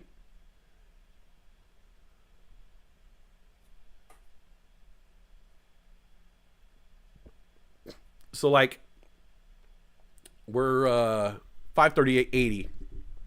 If I bought a put right now, okay, now I'm making money. This is a bad example. Okay, 69, I was probably up, let's say like $2.50 profit, $2.50. Now I'm breaking even. 74 cents. Now I would be at like $2.50 profit. 73 cents. Now I'm, $2.50, $3.50 profit. But on a day where the market wasn't like expecting it to go down, every time it would go up to like 80 cents, you wouldn't just break even. You'd be losing money within 5 cents on these other days where the market was thinking it was going to actually come back up. It would go up 5 cents and you'd not only break even, you'd be down $2.50 all of a sudden. And you're like, I just bought this motherfucker. I would buy calls and immediately like the call would post to my account and be negative $2.50. I'm like, what the fuck? I bought it in the negative? What the fuck? And so these days, the market's been so sour that you could buy a put and it'll start to come back and it won't destroy your put. It'll just kind of like, you'll still be in the profit sometimes. It'll be going up and you're like, oh, I got $1.50 in profit. And so it's the puts have been harder to kind of lose money on, I found. And so it's been, it's been nice. It's not going to be this way forever, I mean, I don't know. I shouldn't speak too soon. It could be this way forever. It could be real fucked. We could be real fucked here, people. I haven't seen a whole lot of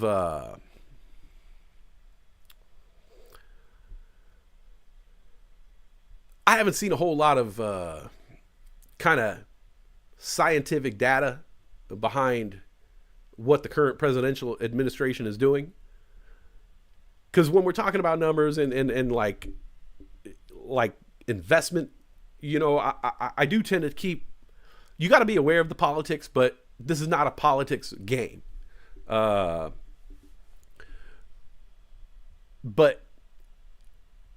their policies are going to dictate what happens in the market. Oh,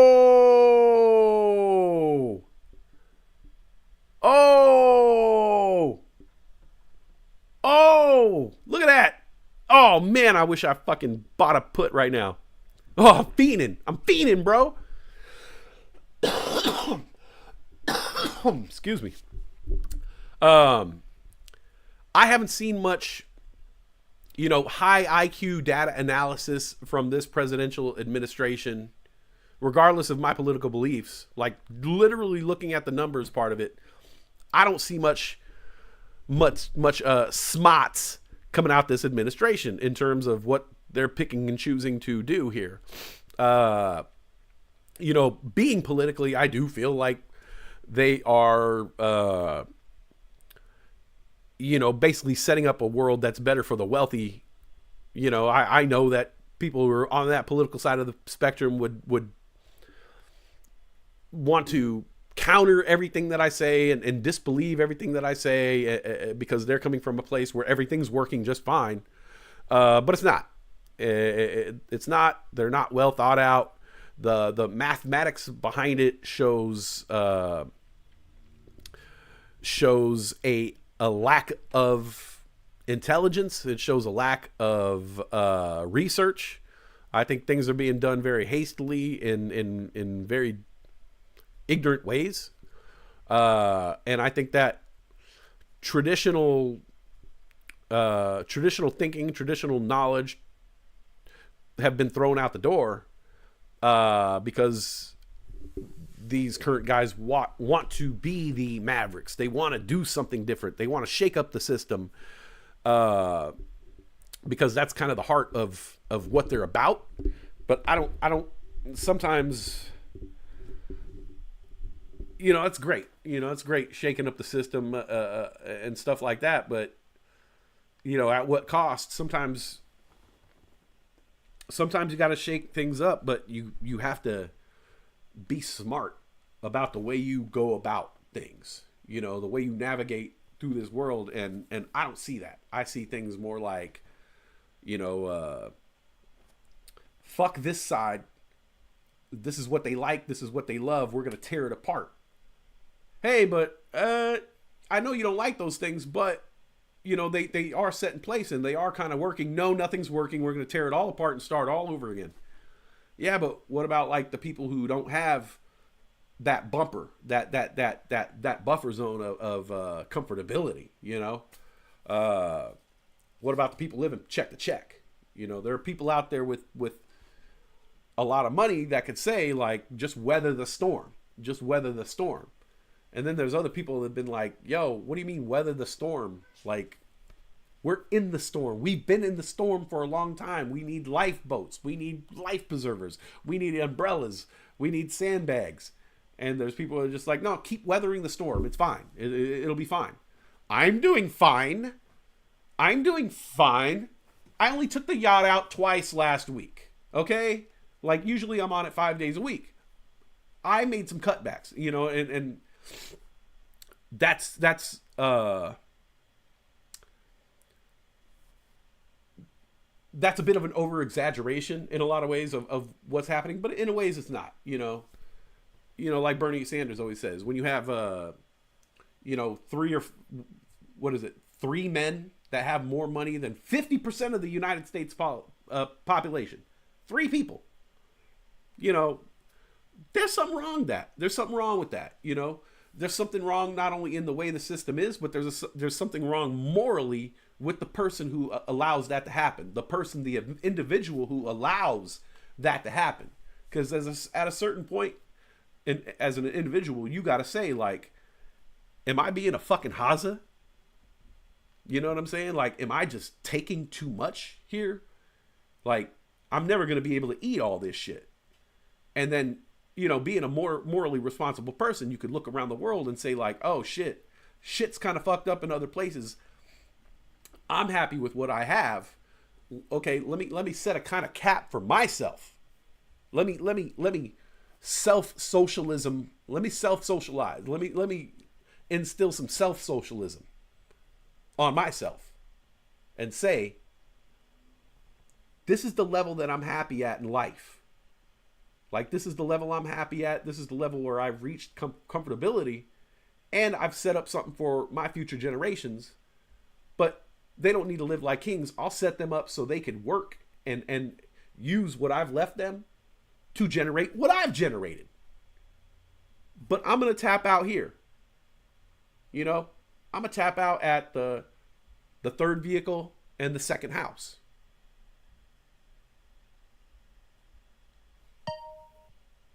I don't need the island. I got a boat. I don't need the yacht. You know? I took 2 vacations this year. Like, I don't need to take 200. So there's a certain point where people can't keep blaming the social system and saying, well, the system's set up this way. The system's set up this way, so we're allowed to do it, right? No. No. No, you fucking animal. No. Have some fucking control over your fucking self. Have some fucking control over your morality. Okay? You can't sit there and fucking have gold on everything you own. You can't fucking ice yourself out and diamond it up and fucking buy yachts and buy islands and feel yourself morally comfortable when there's mouths to feed. All right? Might not be your mouth, but we're all in this shit together. Guess what? We're on the same boat. The boat is a planet floating in space. It does not serve anyone to keep piling up wealth, because what are you going to do with the money What are you going to do with the money when you own everything? What are you going to do? You know how boring that's going to be? Rich guys, 1%. What are you going to do? Okay, so you own everything. Now you own the population. What are you going to do now? Okay, now you set us against each other. Now what are you going to do? Okay, now we're all dying. And now you own even more of the world. You have even more. Okay, now we're all globally enslaved. We're all working. Now what? What? You're still here. All that shit you're doing, you're still here. Stuck here with us. You don't like it? Go. Fucking go. Start a white planet on the fucking red planet. We know that's what you want to do. You're like, I want to take the fundamentals of South Africa in the 1980s and 70s and start a new planet with that ideal. Where it's a meritocracy. We know what that means. Police yourself. Police yourself. At some point, you have to say, what the fuck am I doing? I have $536 billion.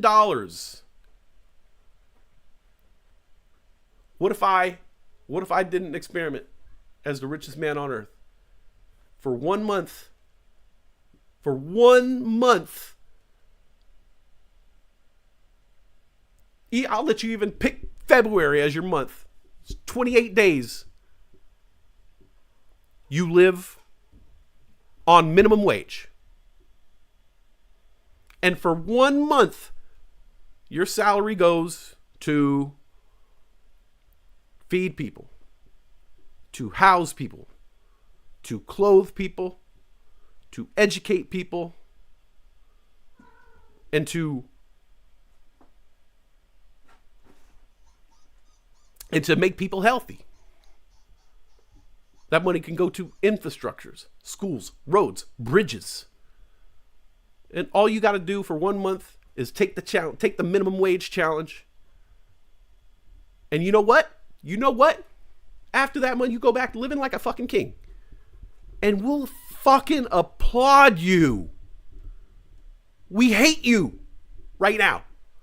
If you did this for us, you know how much respect I would give a motherfucker like Jeff Bezos if he said, yeah, for 1 month, I'm going to see how this is. I want to prove it to everybody. See, I think you guys can get along just fine. I'm going to prove it. And at the end of the month, be like, yo, that shit was hard as fuck. I can't wait to go back to my life, but I hope you enjoyed my month's salary. Now I'm gonna hashtag this shit to Elon. He's next. You got to take the minimum wage challenge, the 1% minimum wage challenge. And all the 1%ers just go around and do it. And guess what? We'll like you again. Not for long, but we'll like you. We'll respect you. I'll say at least that motherfucker tried. At least that motherfucker did his thing. He took the challenge. And we fixed our fucking bridge. We got a bridge out here that's fucking from 1912. Right here. The I-5 bridge. The Green Bridge. We got a bridge out here in Portland. It connects fucking Portland to Washington on I-5. It's one of the major bridges. It's fucking over 100 years old. And they say that in the Cascadia subduction zone, it is the first bridge that will break. Guaranteed 100%. It is not ready for any seismic activity. And once that bridge crumbles, that will cut off most of the fucking traffic from Washington to Oregon, Oregon to Washington, Canada to California, California to Canada. Like, that will be a central hub. People will be fucked. And we can't get the fucking bridge because we don't got no money. It's like a $130 million project or some shit. They can't get it done. Take the minimum wage challenge, you fucking haza. All right? How much do you need?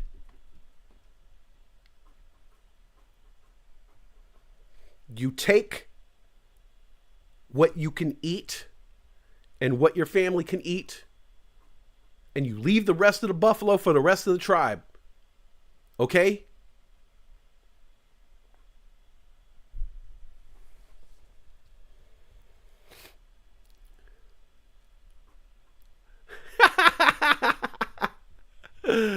Those with the most toys still die. Exactly. The boat is a planet floating in space. Straight bars. Straight up, man. I like that. Those with the most toys still die. Still die. You still die, man. You're still stuck on this planet. You still have the same earthly experience. You just had more toys and shit, but that's it. Your body's only going to last so long. You could make this planet hella fun with money, I guess, you know, but you're still here. You're on a yacht. You're still on this fucking planet with the rest of us fucking mud people. Take the challenge, rich guy.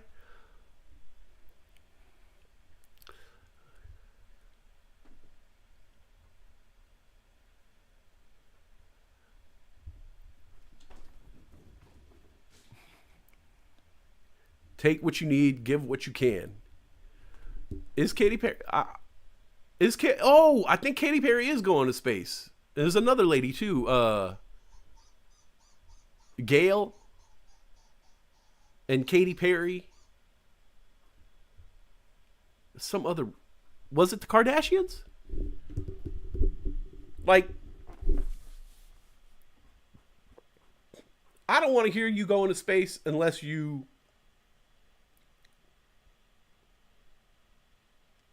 like, there better not be any homeless people within,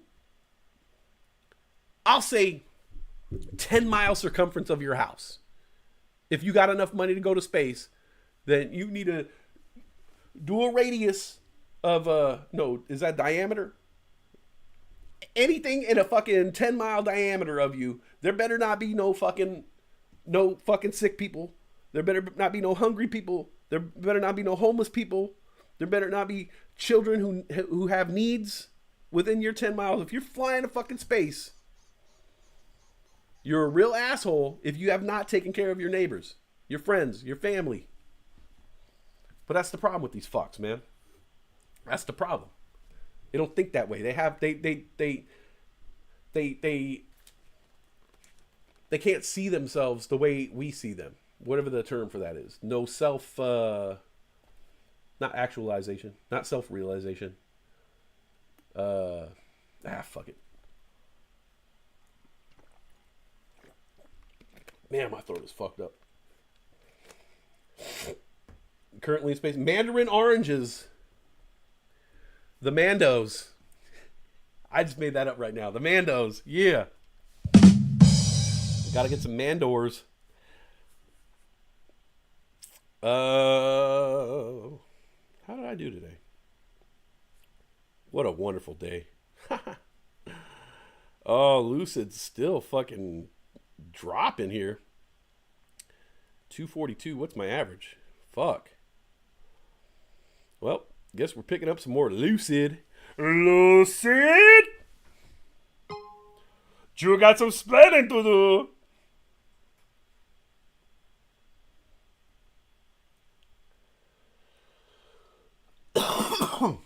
Sorry about the coughing.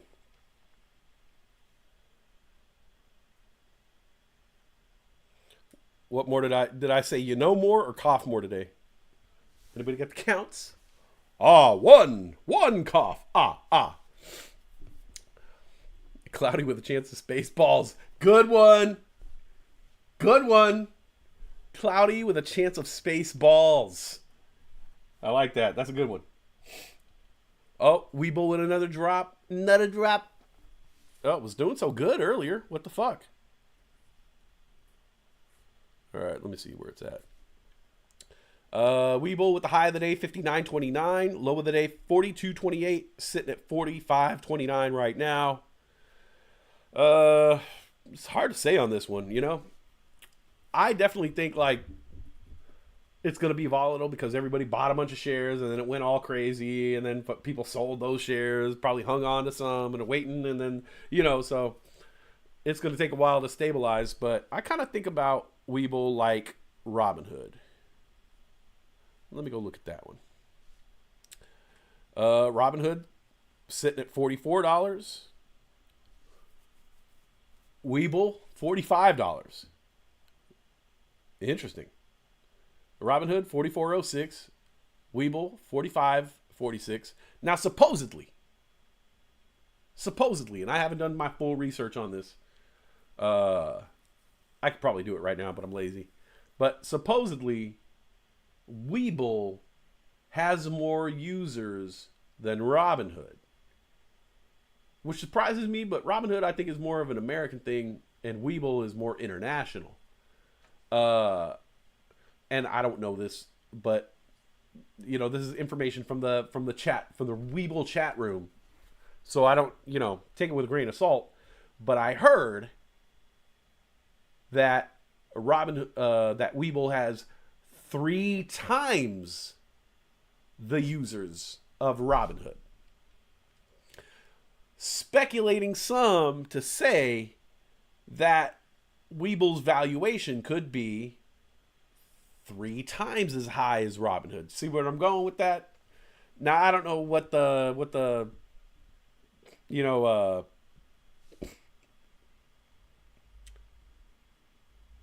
what the arithmetic is on all of that, if it's true, if any of those numbers are true.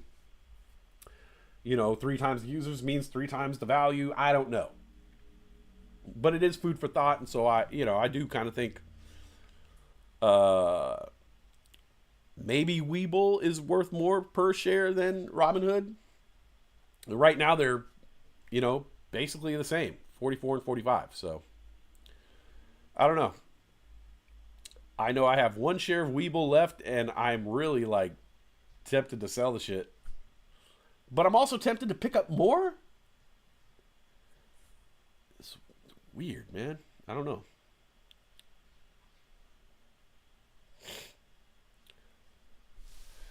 I feel like I said I was getting off the air like 5 times already. It helps to have viewers. Because every time I'm like, man, my throat hurts, I should get off the mic, I look up and I'm like, 7 viewers though, you know? So even though I think I'm one of them.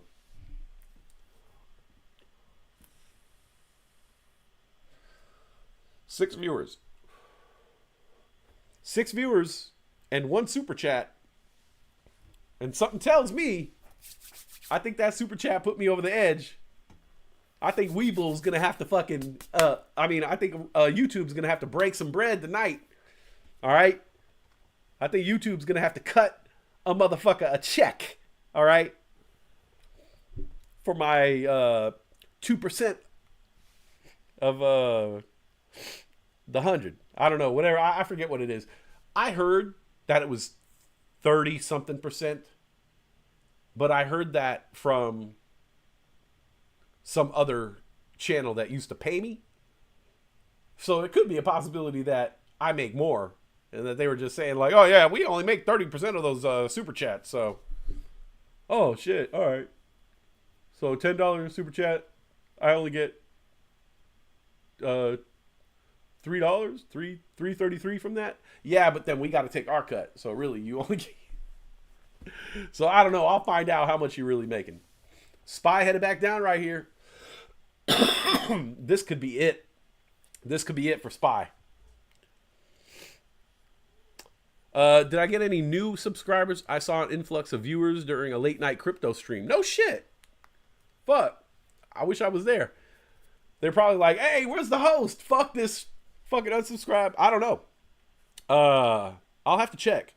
I think the last time I checked, I had like basically the same, like 1,400 or something like that. All right, Spy, low of the day. LOD, 15, 14. Let's see if we see 536. I'm out, so I can't play any puts. I don't even really look, like at this point in the day, I don't really look for options. Unless it's like glaringly obvious, like if some news came in where it was like, you know, hey, the world's going to end. Then I'd be like, oh shit, might as well do a put. Or if there's some spectacular news that came in, you know, I might get a call this late in the day, but you know, you got to realize like any options at this point, they start to cut your options at like 12:30. And so there's been times where I bought an option, 10,070. All right. I thought it was 1.4, but 107 KMEL. Chewy Gomez. Chewy Gomez still do that? Chewy. All right, old school Bay Area shit right here. Trace and Franzen. I'll just say that. Old school Bay Area shit right there. Trace and Franzen. I think on KOFY at like 3 or 4 in the afternoon, they had a video show for an hour. And they would play like Bay rap videos. You could see like an RBL video. You could see like a Dre Dog video. Rapping Fote and shit. Like, yeah, Trace and Franzen. That's old school. I haven't thought about Trace and Franzen. I haven't thought about Chewy Gomez for a while.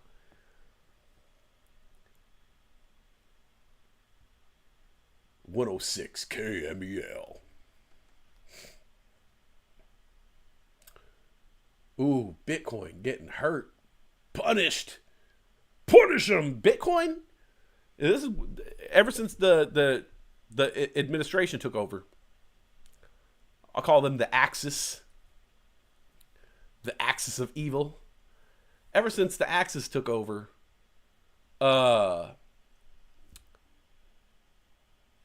Bitcoin has been tied to SPY. And traditionally, it hadn't been that way. You know, traditionally. Oh, traditionally, Bitcoin doesn't. Yeah, traditionally, as of like 5 years ago. I hadn't seen Bitcoin react so closely to SPY before. Usually, Bitcoin kind of did its own thing. Like, yeah, SPY came down, Bitcoin came down, but now, whoa. The two are fucking tied at the hip now. SPY comes down, Bitcoin's following the motherfucker. SPY goes up, Bitcoin's following. So, a new kind of observation that I've seen there with Bitcoin and SPY. Very, very interesting. Very interesting.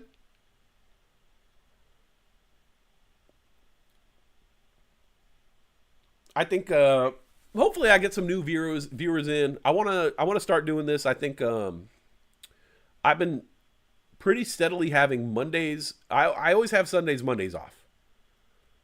And so I haven't really been streaming because with that one Monday off, it's almost like a day I could rest, a day I could do laundry, a day I could spend with the family.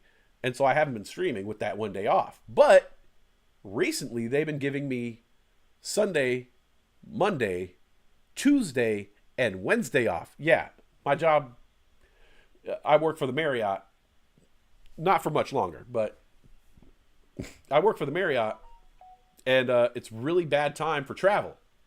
People aren't traveling right now. Airline stocks are down. Hotels getting beat up. We can't get our bookings.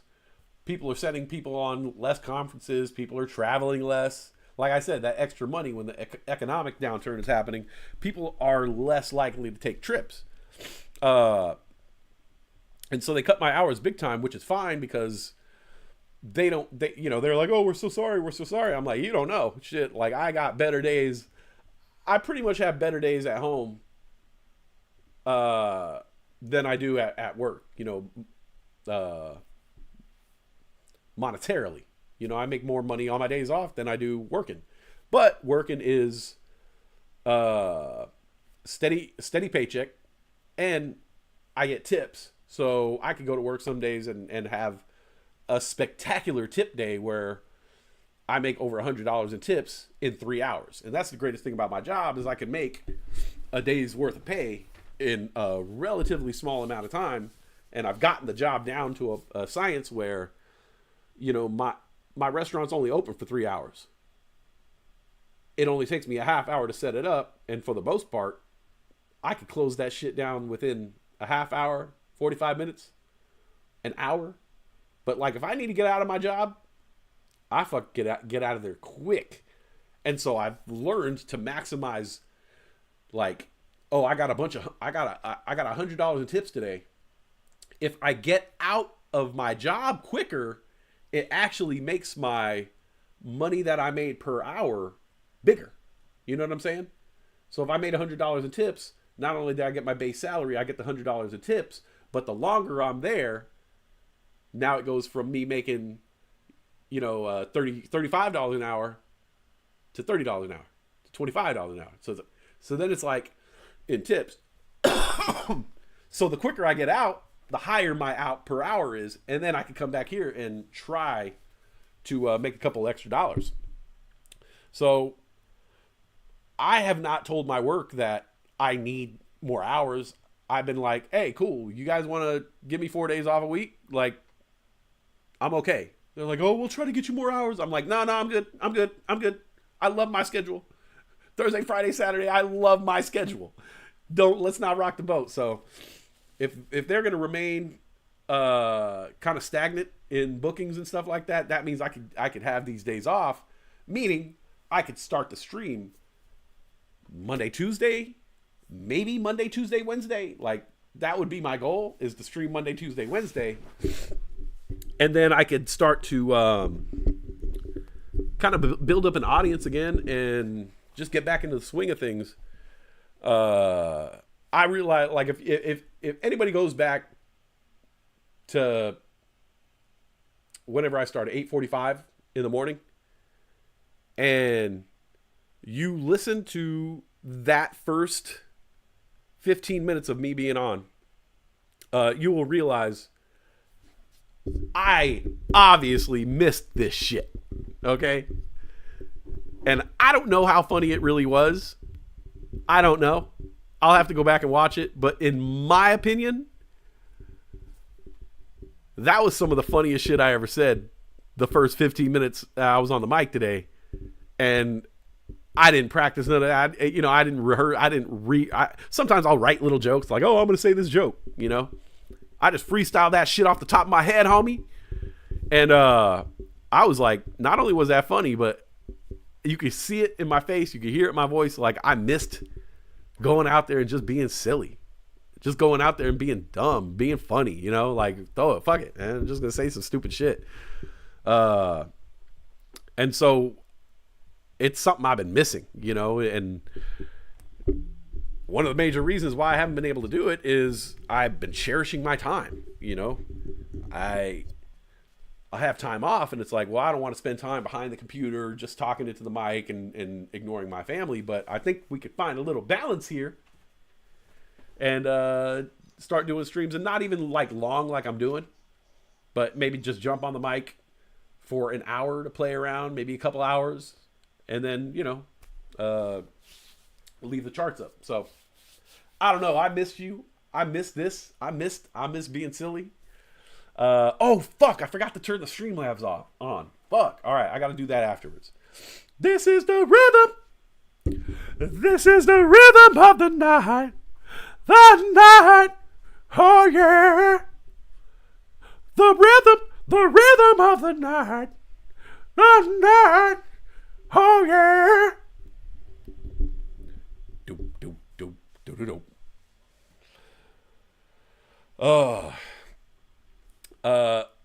Oh yeah, the pop points. I gotta go back, and here's the thing, like,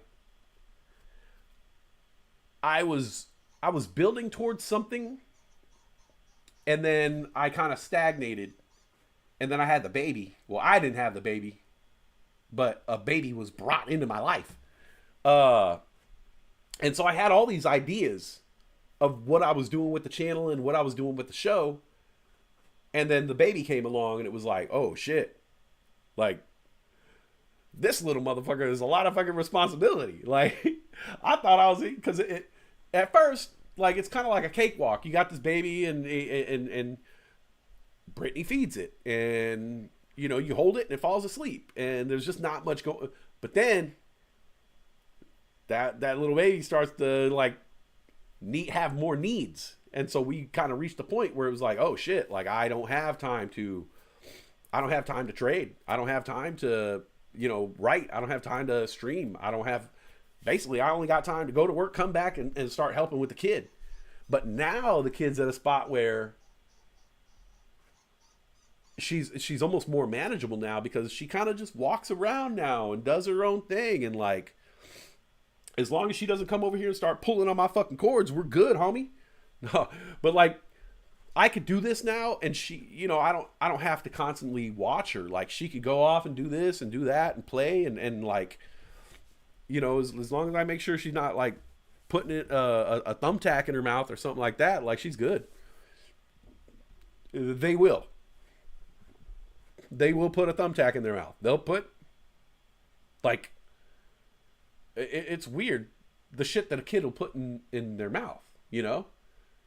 Because, like, they'll be, like, something that is a choking hazard. And the kid just wants it, like, a cellophane, like a little piece of cellophane from a wrapper was on the floor. And she found it, just like a piece of plastic like this. It was like,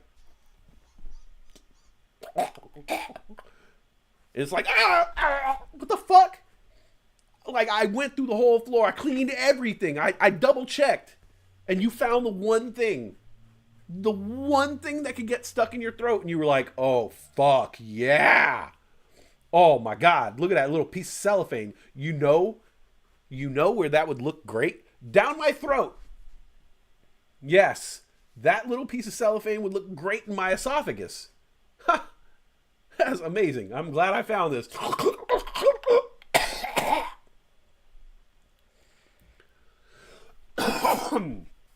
So it's been a lot of that.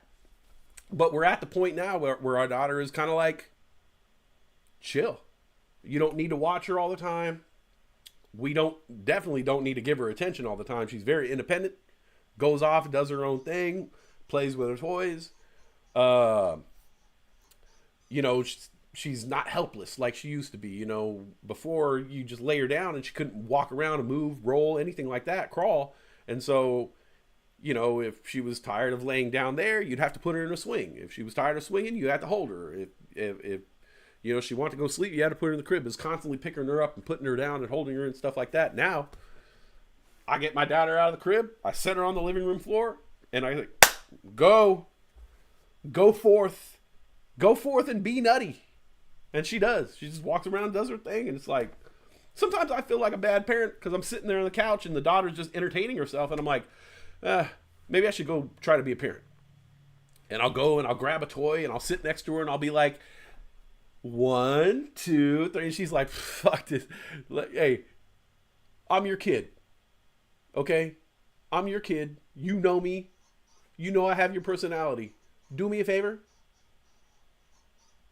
Don't try to teach me anything, all right? I don't like to learn shit, all right? I don't like being taught shit, all right? You should know this. I have your DNA. Don't be. I don't like when people try to like make me learn, all right? Don't. And so I'll sit there with my daughter and I'll like sit right there at her level and want to play with her, and she's just like, yeah, you're kind of fucking my shit up, man. Like I had my shit here. You know, I got the bear and I got the doggy and I got the balls, you know, and I got the blocks and I got my books, and like, can you just like a little bit. Yeah. And just like with the talking. Yeah. I'm kind of like in my own thing. And so I'll sit there and try to play with her, and she's just like, nah, I'm good.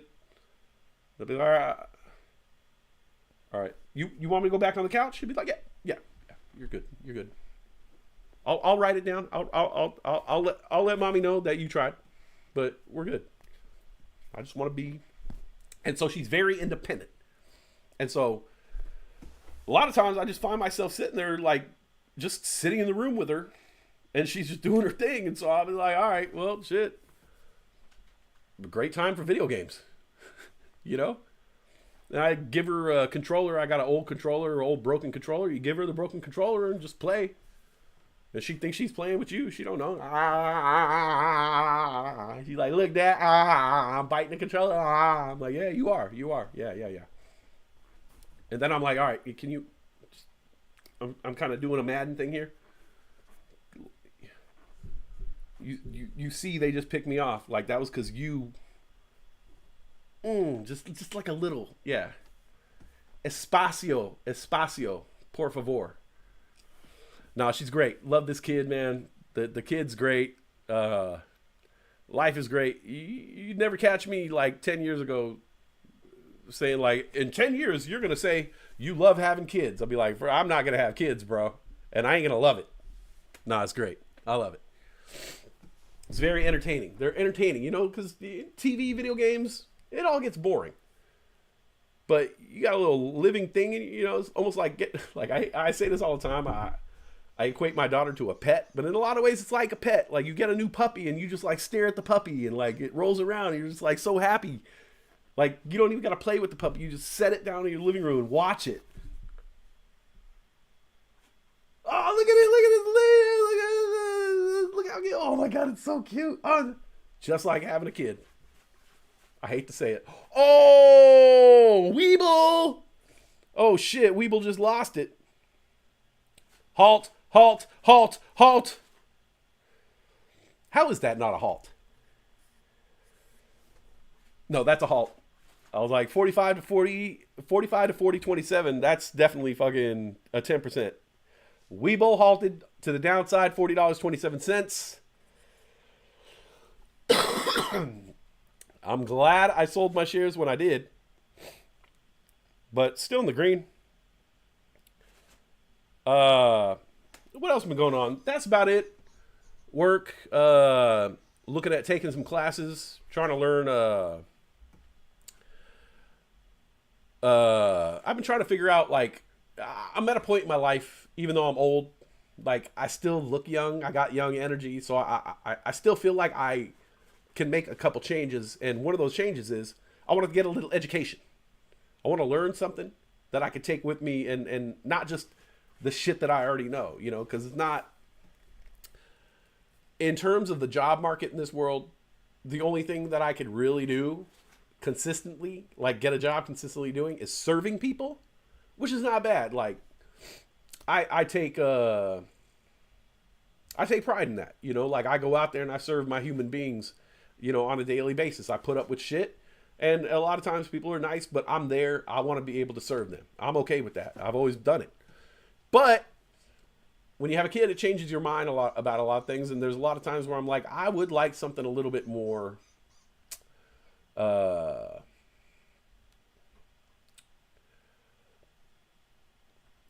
something a little bit more relevant, something a little bit more skilled, something that challenges me a little bit more. I've told you guys all the time, like, I love to be mentally challenged, you know, and, oh, wait. And so I've been thinking about, okay, what can I learn that I could not only apply to my work life and make money doing, but socially, it could crave that calling inside of me to give back. So how can I make money, have a career, provide for my family, but also feel morally right about what I'm doing and possibly be doing something for other people? And so I found some classes recently that basically deal with Native American land ownership, rights, usage. And I think I'm going to go back to school, technically, and learn about these Indian land rights, which would put me into the category of basically learning how to find, buy, sell, lease property, and also kind of into the real estate market, but more about property speculation, buying, owning, selling property, like ground. And I figured, man, I could take that anywhere. I could definitely give back to my people and provide for my family. And at the same time, I could use those skills to find my own land, which I've been really, really, really interested in, is finding some land where I could build and people I love can come and build as well, you know? And, you know, just kind of having that little, you know, starting a little Amish town somewhere in northern Arizona where, you know, all the cool kids are invited. And it could be a place that is just a side project that gets worked on, you know, in summers, or it could be a place that, or it could also be a place where it's like, in an emergency, I have a place to go. When the shit really does hit the fan, I know that I have this property that's off the beaten path, that's set up for life, and, you know, go disappear, go off grid, go fucking hide, wait till the green clouds go away, wait for the fucking, you know, wait for the fucking dust to settle, and, you know, have a place to, in an emergency, because it just kind of, maybe it's a thing with age. The older I get, the more paranoid I get. But I kind of equate it just to the feels in society. It feels in society like everyone should have an escape plan of some sort. I don't know why it feels that way so much, but especially since the beginning of the year, it has felt like most people, or at least 50% of the population, should find a place to hide if need be. So that's been my goal, and kind of finding a way to get there in the most efficient way possible. Meaning getting an education while also making money, while also having time for my family, and getting an education that can provide for my family, but also bring me joy and give back to society and people and serve. So that's been the plan. I'm going to switch jobs here in August or September.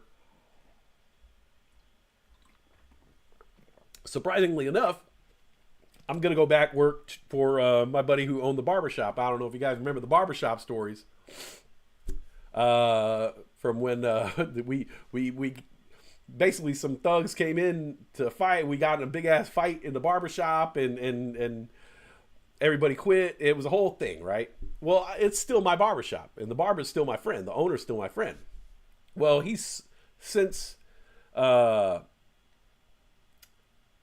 things around and focused on being a business owner and being a professional business owner, and kind of ditched the problems that he had in the past. And so the business is actually thriving now, and he's hired more people, and he needs someone who basically used to do the thing that I did. Except I did my job really well. And talked to him, and he was like, man, if you ever want to come back, like I'm going to get more barbers, more chairs. I'm going to pay you. I could pay you more. I just need someone who's like a little bit older, a little bit more mature, and someone I could trust, you know, because I've known this guy for over 4 years now. You know, he's my barber, but we've become friends. And so made a pitch to me, offered me a job, and said, you know, basically at the end of August, September, like, I'm going to be looking to hire this full-time position. Name how much you want, name what you need out of the job, name what hours you how you want to do it, you know, because you got a family now, and I'll work with you. And I was like, well, shit. More money, hours that I really like, and working for someone who I call a friend. And I've worked for him before, so it's not like we butt heads in that way. Like, when I'm at work, I'm at work for you and your business, and whatever your mission statement is for the business, I'm going to follow that. I'll give you ideas of ways I think I can improve, and you could take them or not. Or like that one YouTube channel I worked at, you could shit on my ideas, but take them anyway. And so, yeah, I'm looking forward to it, because, you know, my current job, it's become easy, but it doesn't challenge me at all. And it's just kind of run its course, you know. So that should be fun. Oh, did I turn my coffee off? Alexa, coffee off. I don't know if I turned it off. Weeble coming right back. Big dip, big green. Spy's been jagged as fuck. Not a cult, a compound. I was thinking more like, it sounds like you need a camp to go concentrate. That's what I need. I need a place where I could just like be quiet and I could concentrate on things, you know, like a concentration camp. More like not a cult, not a compound, but like think of it more of like a community. Because I realize commune's still like a cult. Not like similar to what, because people aren't like, oh, the Amish, what a cult. People are like, oh, the Amish, like they got good ass meat. Like, let's go to the Amish store, man. They got fucking sausage, butter. Like, more of like what the Amish are doing, you know, like a community, like a little, you know. I think that would be great. I think that would be great to just, I want to know I just have it.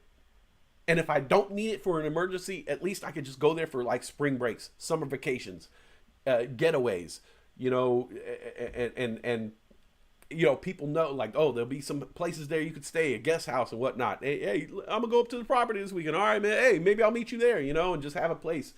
And if shit goes down, everybody could show up at. Everybody knows the coordinates and be like, all right, we got a well, you know, that's all we need. We got a well and we got some soybean fields and shit, and, you know, whatever. Don't they also make orange juice at the concentration camp? Yeah.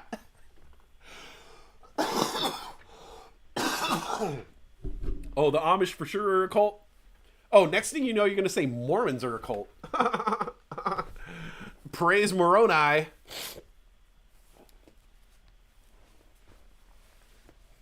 They are not a cult because Nehi, Lehi, and Jebediah found the golden tablets, you know, where Joseph Smith and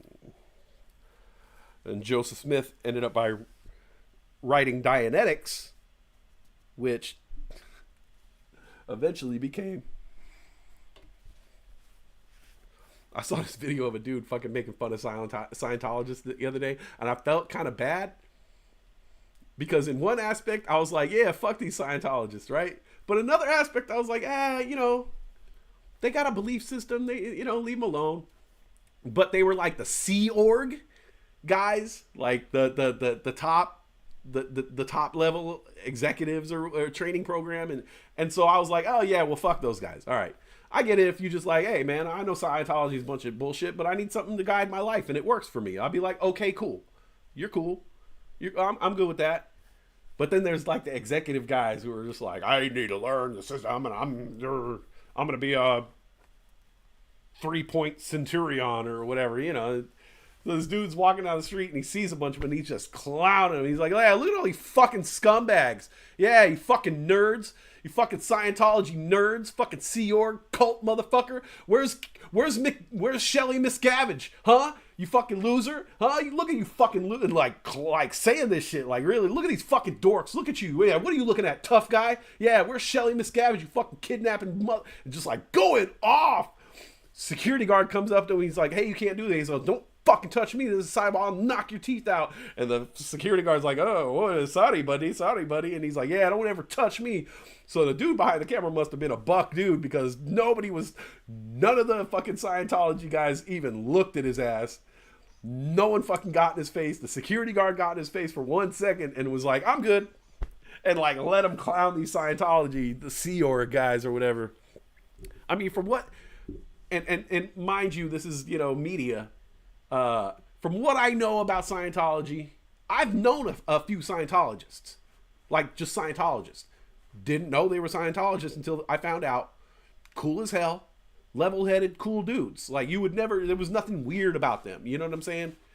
But when you watch the documentaries about Scientology, you're like, yeah, but there's this sect inside Scientology that...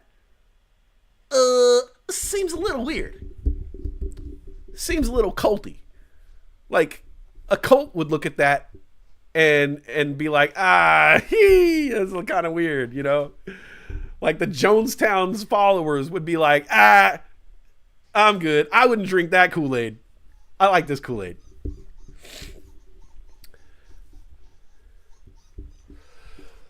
The problem with those places is people never put in the same effort. Yeah, that's true. That's true.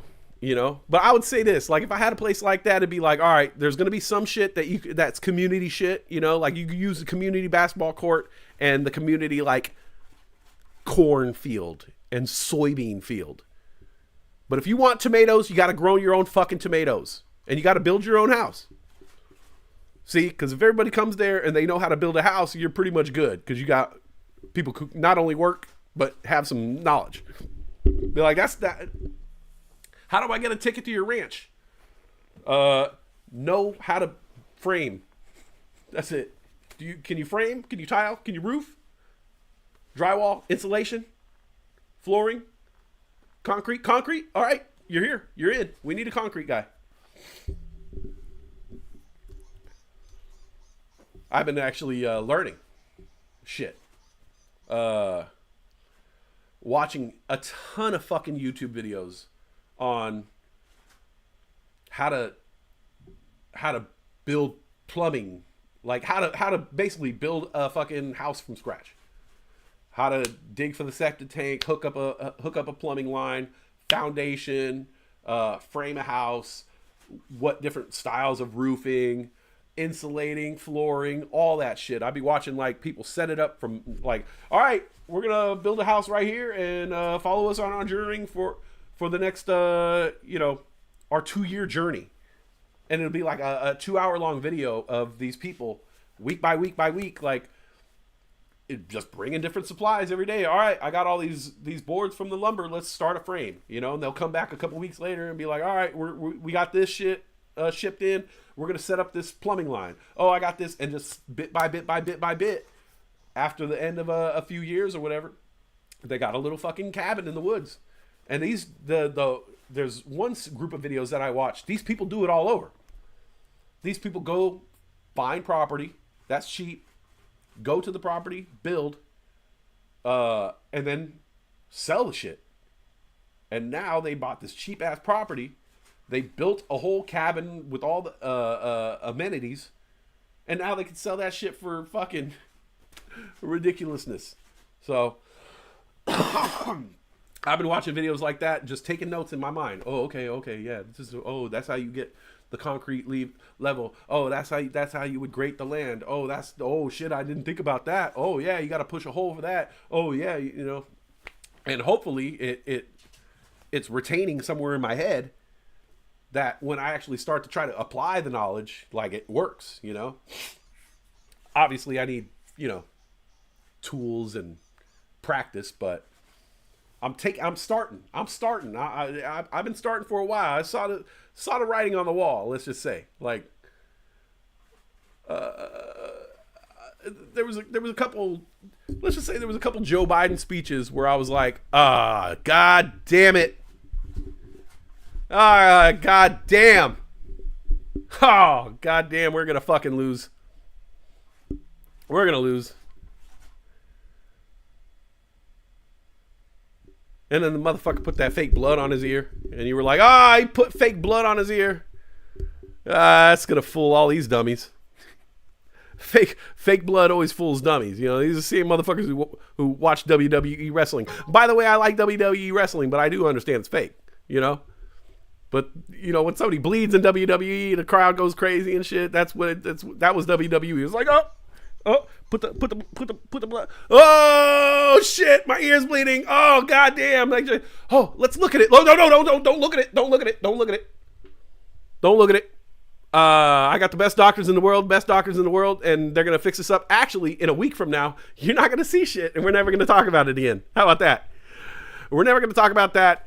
The fact that kid tried to assassinate me and just nicked my ear. We're never going to talk about that again. We're never going to talk about him again. We're never going to talk about the other guy who tried to shoot me with a machine gun on a golf course. We're never going to talk about him again. We're never going to talk about the fact that a Black Hawk helicopter crashed into a plane and there was all these like military dignities. We're not going to talk about that again. We're not going to talk about the fact that another helicopter just fell out of the sky and it had a CEO on it. We're not going to talk about that. And we're not going to talk about that guy who assassinated a CEO in the middle of New York, and there was all these weird clues and the number 286 or some shit kept popping up, and we're not going to talk about any of that.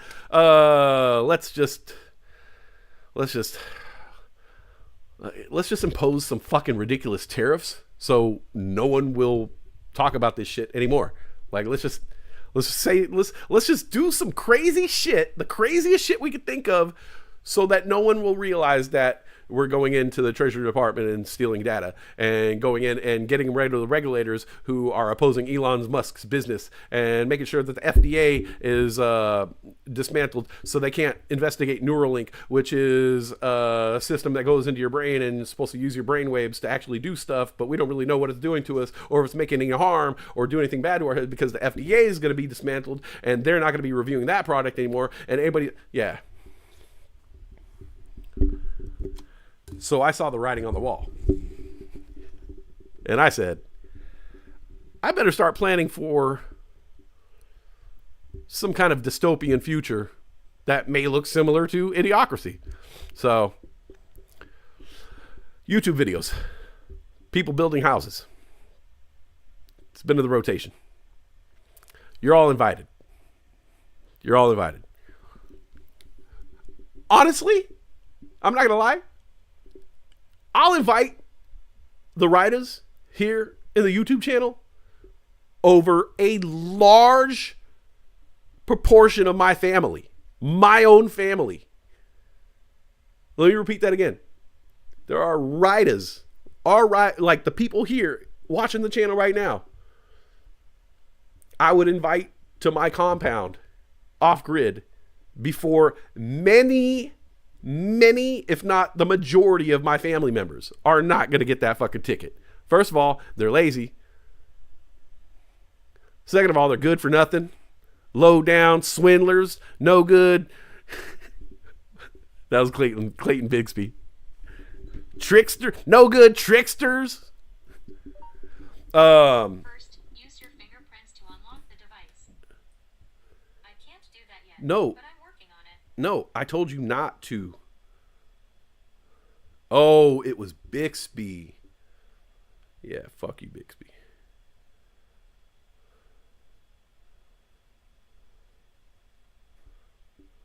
No. There we go. I finally turned off that setting. That shit has been bothering me for so long. Yeah. Honestly, like I would be way more likely to invite, not even more likely, I am. Like, I'm inviting, first of all, why wouldn't I not invite Brian Joel? Like, he's proven to me that the motherfucker could pretty much build anything. Okay? Why wouldn't I invite Dr. GTI? Like, he's a fucking genius who also can, like, build and fix anything. And it's just like, oh, I'm gonna just go fix this car. I'm gonna go add a fucking addition to my house. I'm just gonna, it's like, what the like, it's crazy. Old Raven Farm. It's in the name. Like, why wouldn't you invite Old Raven Farm if you're gonna start a farm? And then, you know, I bring to the table baggage and appetite. I'll be using that septic tank a lot. I think I'm the weak link in this scenario. So that's why I got to work really hard to, like, just buy the land. Because at the end of the day, people are going to be like, wait, what are you doing? I'll be like, I bought the land. Be like, all right. Fucking wealthy landowners. Let's rise up against this motherfucker. Let's rise up against this motherfucker, the one percenter. And then I'll get a taste of my own medicine. You motherfuckers rise up against me on my own plantation. Fucking string my ass up. No, I want his body to hang there. I want it to be assigned to other landowners that they can't come in here and just not work. All right? Old Raven's over here farming. GTI. Brian Joel building all this shit. This motherfucker just sitting there smoking weed. Playing with his baby all day. And I don't mean his toddler. The baby's grown up by now. He's sitting there playing with his baby in the corner. It's nasty. Cassie! What's up? Cassie in the house. I can help feed the livestock and grow the tomatoes. We'll need someone to not only help us take care of horses, but teach us how to take care of horses, show us what a horse is, show us how to ride a horse. That horse is going to be important in the future, man. I need to learn how to ride a horse. I was watching Tombstone the other day, and I was like, that's Kurt Russell really on that horse. That's Samuel Elliott really on that horse. Like, these motherfuckers learn how to ride horseback for the movie, and like, that's badass. I watched No Country for Old Men. They're on horseback in that movie. It was just like, there's times in life where you got to jump on horseback. I don't know how to ride horseback. Like, I want to be complete. You know? Cassie, good to see you. I'm glad everybody's here. I missed you guys. I missed you.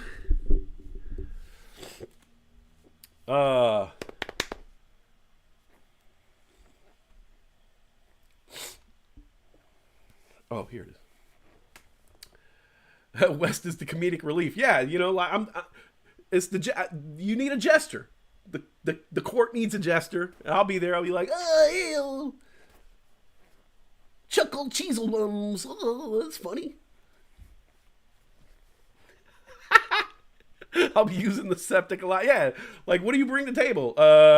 I'll probably be eating the most, which means I'll be using the septic system the most. I'll be smoking the most weed. Yeah, like really, like I'm the weak link. If we're in a compound off the grid situation, like, I can consume the most and I can provide the most waste materials. Is that something? Is that something? Hey, what do you bring to the table? Hey, I wrote a bunch of Costco jokes. I got those. Of course, I perform them one time around the campfire, and then you're like, all right, go. You got any other material? You got any, like, campfire material, or, like, tell some jokes about, like, you know, like the antelope. Be like, fuck, man, I gotta go back to the drawing board or the writing pad. I gotta go back to the drawing board in which I have a writing pad on the drawing board, and then I'll write new jokes. All right, what do you guys want? You said antelope humor. All right, antelope humor. All right, prairie dogs. Oh yeah, prairie dogs keep eating our crops. Consume mass quantities. Remember when he saw the eggplants? Airheads and coneheads are two of the most underrated SNL movies ever. Because you think SNL movies, you think like Wayne's World, It's Pat, Stuart Saves the Day. No, you don't think of those. But, you know, Wayne's World is probably like the big one. Coneheads? Coneheads is funny as fuck. But Airheads, it's produced by Lauren Green, Broadway Video, the SNL production team, distribution. It has SNL cast members, but none of the characters in Airheads were actually SNL skits. See? But it's kind of considered an SNL movie. And it's funny as fuck. Airheads and Coneheads. Hell of underrated, man. Hell of underrated. I watched No Country for Old Men last night. And I never watch a video that has my take on it. And so I'm starting to wonder if my take is right. You know, because I watch videos that are like, what's No Country for Men all about? And it's like, oh, it's about this and that. And I'm like, what am I seeing that's different? Because whenever it gets to if you know No Country for Old Men, there's the last scene where Tommy Lee Jones is talking to his wife on his first day of retirement. And I think that people are missing the point of the movie, or I am interpreting it completely fucking off. And the storyline is more straightforward than I will give it credit for. Oh, Ladies Man. That's a good one. I do like Ladies Man.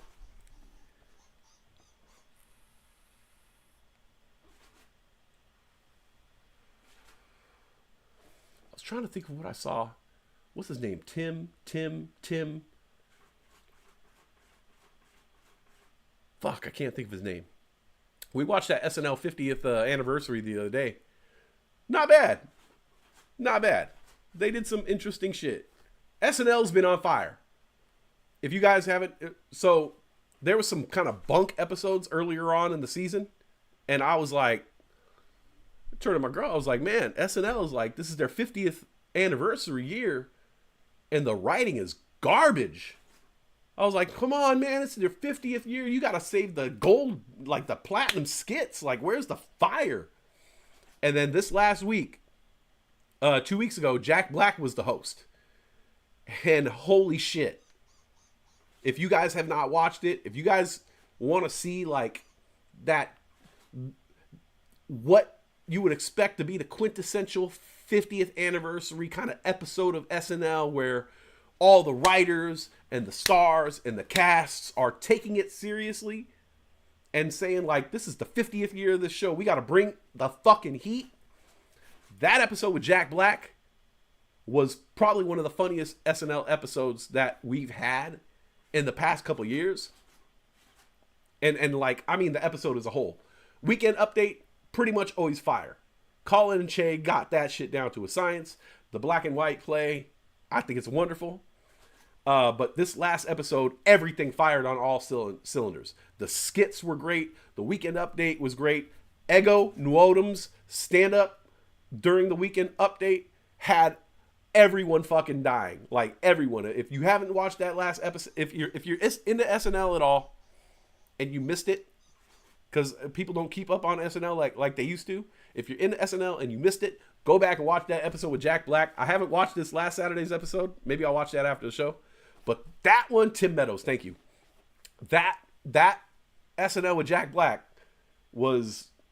that's what I was looking for when they said this is the 50th year of SNL. That's what I was looking for. I was like, that's the heat that needs to be brought. That Jack Black episode. Very good. Hey, it's noon.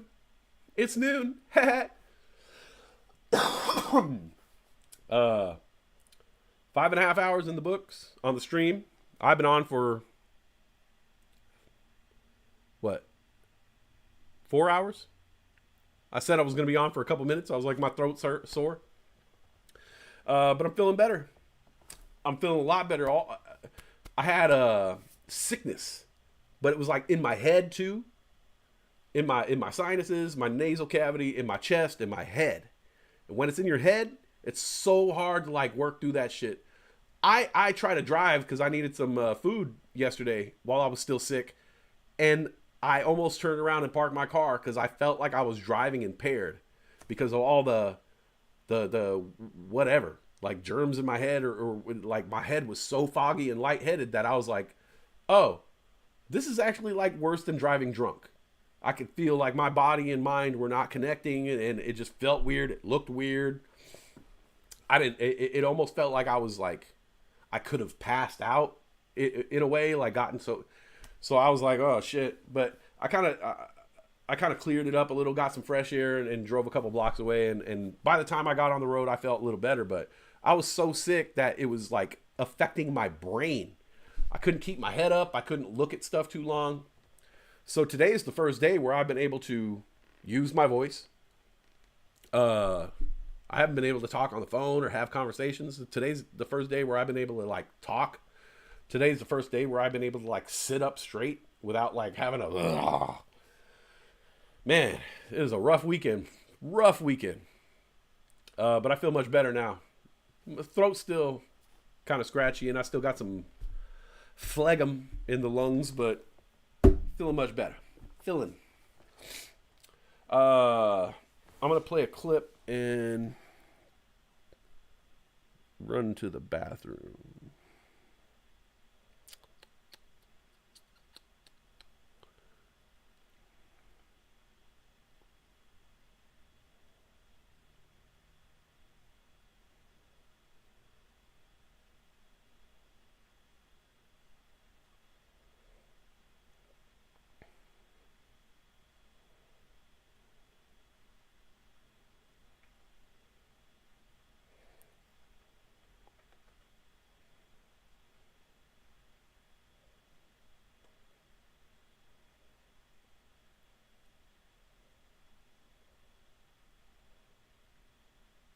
All right, I'm gonna go run to the bathroom right quick, and I'll be right back.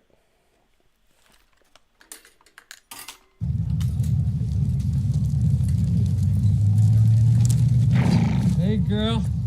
You hungry? Fuck you, nigga. Man, I'm sorry. I was talking to the horse here. You see the trouble you're getting me into? Marijuana is not a drug. I used to suck dick for coke. I seen him. Now that's an addiction, man. You ever suck some dick for marijuana? Huh? No, I can't say I have. I didn't think so. Move this man.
What do you guys want?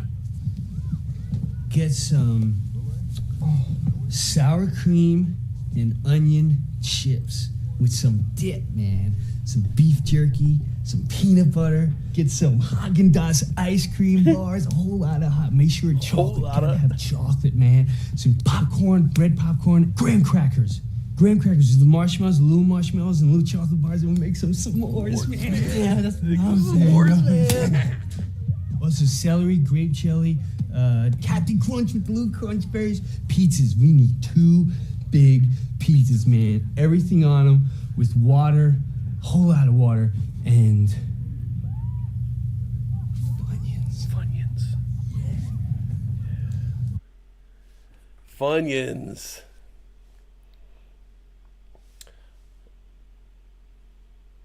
Yeah, sorry. I came here last night and sat here at the computer, and I fixed all these charts, and then I did like this. So I like changed the date and all that kind of stuff. Hi everybody, it's your boy Westside, and hooked everything up because I was like, okay, when I wake up tomorrow morning, I want to just come down at, because at 6:30 I'm tired as fuck. I don't want to go on the camera at 6:30, but I'll set up the charts, sit back, have a cup of coffee, and then jump online.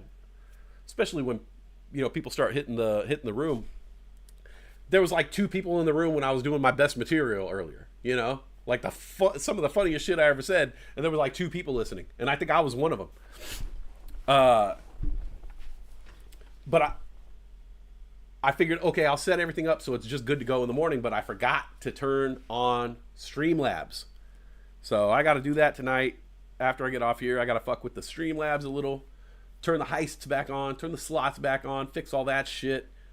And maybe I'll write another heist or something like that. I think the heist is probably like, it's probably like the Christmas heist or some shit. No. Yeah, it's the heist has to be from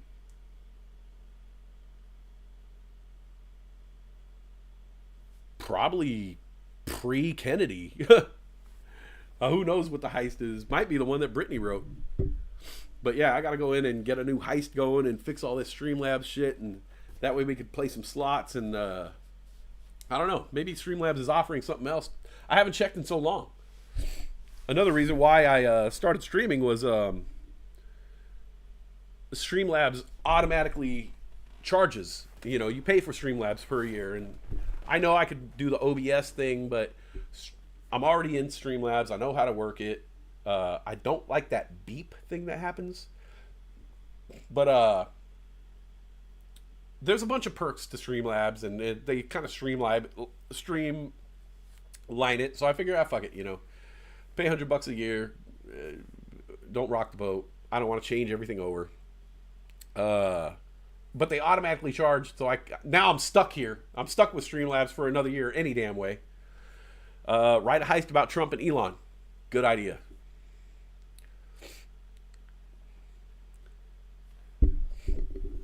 You found a heist that you wrote in the part. I think that's the current heist.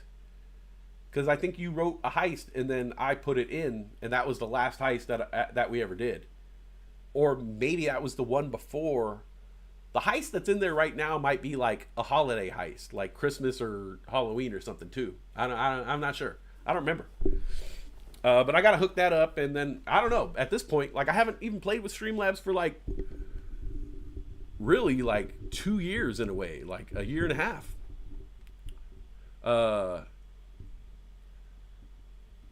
Because I had tapered off the streaming, so like a year of Kennedy's birth, and then maybe like a few, during the pregnancy I wasn't streaming. So hopefully maybe they added something new to the chat where I could do like a, maybe a new kind of game or something like that. Like I want to see, hopefully there's something.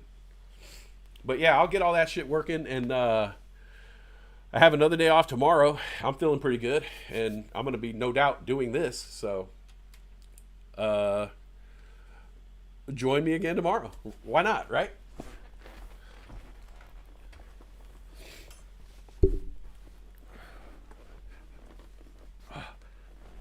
My butt hurts. I think I've been sitting too much. What the fuck? Too much. I'm not used to all this sitting. It's a marathon sitting this long. For real though. Like I forgot. I know it's like the weakest complaint ever, but like, I've been doing the streaming thing for a while, and I'll have these long shows. Definitely, like I look around the landscape of YouTube and I see live streamers and stuff like that. Like look, I don't like to give myself credit. I like to stay humble, but I give myself credit, man. I do a lot of long ass streams, like a lot of long ass streams, 2+ hours, 3+ hours, 4+ hours. I've done some long ones. And like some people might not realize how much of a grind it is. Cause like when I just got up and walked around for a little bit, I was like, fuck, man. Like my legs were all, stiff. I haven't been walking around. Like I'm like damp in some places, like not to be gross, but there's like not even sweat, like light perspiration, but you know how like you just sit somewhere so long and then you get up and like that area feels like damp. It's not wet, like you can't transfer this dampness to someone else or anything like that, but you could feel it. Like you press in your pants and you're like, oh, it's like, yeah, it's something gross, I was walking around like my waistline. I was like, oh yeah, it's like I could feel like the top of my boxers are just kind of like, it's something gross, whatever. Like it's sweat, perspiration, moisture. Either way, any word you use to describe it's gross, yeah. And it's like that's part of being a streamer, you got to power through that shit, man. Some athletes are running marathons, and it's like their things like my leg muscles, my lungs, my heart rate. Me, it's like fucking power through the sweat, power through the moisture. You're mucking with a G, pal. Name the movie. That was from a movie. If you know the movie, you're badass. Talking, my voice starts to get, I just was sick. I had a sore throat, so my throat's really scratchy, you know, fucking power through, bro. I'm a fucking streamer, you know. I'm a streamer, all right. I take that shit. See, I'm a content creator, all right. Power through, you know. I mean, it's just very similar to, you know, someone fighting on the front lines. I'm just saying, you know, my job was very important during the pandemic. It kind of was. I won't sell myself short on that. That's I'll give myself that credit, is that one thing I've heard from people all across the board is like, hey, thank you. Thank you for that. I don't know about what you've done since then. I don't know about all your other endeavors here and all your YouTube streams, but thank you. You did kick ass during the pandemic. We were still locked up. We were still on lockdown for like a couple months, and you were right there at the end of that. Thank you. That was cool. I don't know about everything else you done. I don't know about that lad and that I don't know about that Trump video. But just breathing in Arizona makes me sweat. Yeah. Oh my God. Now you know. Okay, imagine doing that every day. Imagine doing that every day. Imagine riding your bike to school in that, and then you park your bike, lock it up, and you walk to your class, no shade, and your classroom is in a trailer, like an outdoor whatever aluminum metal trailer, because they're expanding the school.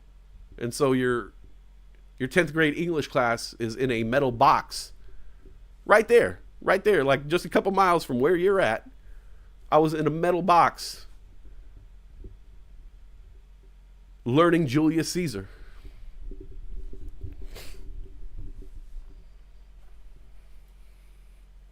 And I love that shit.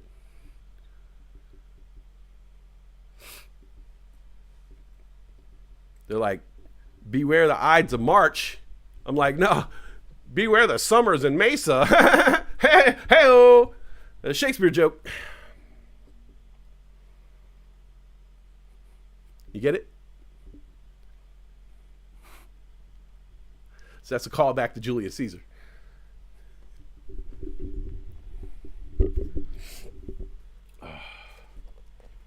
Power through the sweat. Gotta feel like a champion. Oh boy. All right.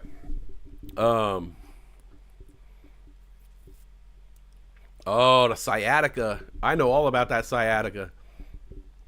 I got sciatica problems, I'm pretty sure, from sitting down. I lived in this apartment one time where it was a studio, and there was nowhere to sit, and so the only place you could sit was on the bed. But like, you're not supposed to sit in your bed. You're supposed to lay down on your bed. And so there was no kind of form to your body when you sat. You were just kind of sitting in the bed, and it was sinking in, and then my whole body was like, and over time that fucked up my sciatica, and like it got to the point where I was like limping. Like every time I would move, like I had this pain in my gluteus. Oh, like in my gluteus. It was almost like in my butt. Like it was because the sciatica like runs down from the hip and like goes inward and goes, and oh my God. And then it would like go up or down. So then sometimes it would go up into my back, my lower back, or sometimes it would go down into my hamstring. Oh my God. It was like the worst time of my life. It was terrible. But then like I fought it and finally I went to the doctor for that shit. And the doctor was like, oh, you know, you just need to take some basically gave me like aspirin and a muscle relaxer. It was just like, take a combination of these. And I was like, oh, you're just gonna numb the pain? Is that what you're gonna do? Huh? Fucking medical industry, you're just gonna numb the pain? You numb the pain, so I gotta come back here and get addicted to pain pills? And then like after a couple days of taking the muscle relaxers and the aspirin or whatever, there was 2 pills. After a couple days, the pain went away. And I was like, oh, I just needed it to like actually like relax that muscle.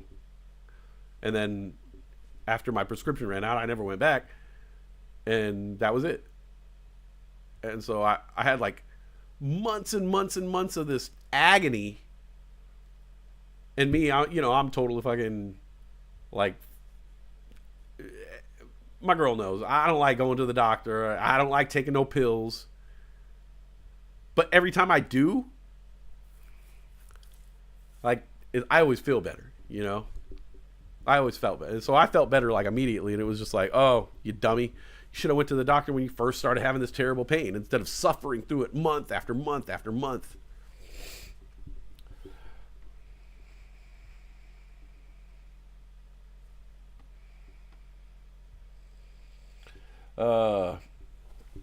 But yeah, I'm hard-headed like that. Native American. What are you going to say? We're not exactly like super trustworthy of,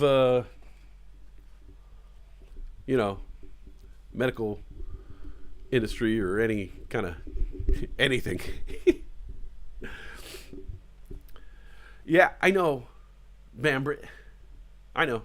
I'm working my way towards, going to the doctor, fixing all my little shit. Like, I got this weird problem. I got a couple problems. None of them are super pressing, but I have this problem with this finger. This finger right here. My, what is that? The ring finger, right? This is index. Does middle finger have a name, or is it just middle finger? Index, middle, ring. My ring finger, the tip of my ring finger here, from my nail bed, the bottom of my nail bed to like halfway through my nail, is hell of sensitive if like you tap it. Like I could rub the top of it, everything's fine. But if I tap in here, I'm in excruciating pain. Like, and I know like people, I was in excruciating pain. Like if you walked up to me and like did like this, a flick thing, if you flicked my fingertip, it would buckle me to my knees. Okay? This is weird. I'm telling you, this is the weirdest shit. It's like my number one medical problem. I have this weird nerve something going on in the tip of my, doesn't stop me from making a fist, doing anything in daily activities. It's like, literally like, if I'm the final boss, this is what you need to shoot your arrow at. Like, the first Zelda, like I'm Ganon, and this is like, the you gotta shoot the arrow right here. It's like it's the weak spot. I'm not joking. If you went and literally flicked me or like tapped me with like a pen, like just tap my fingertip, it would probably buckle me down to my knees. I would probably have to sit down and I wouldn't be right immediately. It takes, first of all, it's almost like a nut shot for me because it takes about, it hurts immediately, but the pain intensifies. After like 5 to 10 seconds, it intensifies, reaching like the maximum amount of pain in like 10 to 15 seconds. And then it tapers down. So like the pain, sometimes it takes like 30 seconds, sometimes a minute, sometimes over a minute for the pain to subside. And when I tell you pain, it is like excruciating pain. It's like someone, like is stabbing me with like a point, just right into the nail. Like you just stabbed me and pulled it out, and now I gotta sit there and feel that pain. Ah! And it happens, and I'm literally just like, oh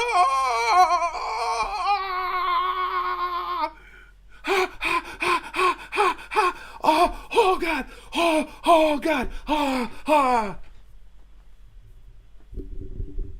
It is the weirdest fucking thing. It is the weirdest fucking thing. And I keep saying I gotta go to the doctor for it, but also it's like, I just don't hit my finger on anything, you know? Just don't hit your finger. But every now and then, I just randomly hit my finger on shit, and I'm like, God damn it, I gotta go to the fucking doctor. It's the weirdest fucking thing.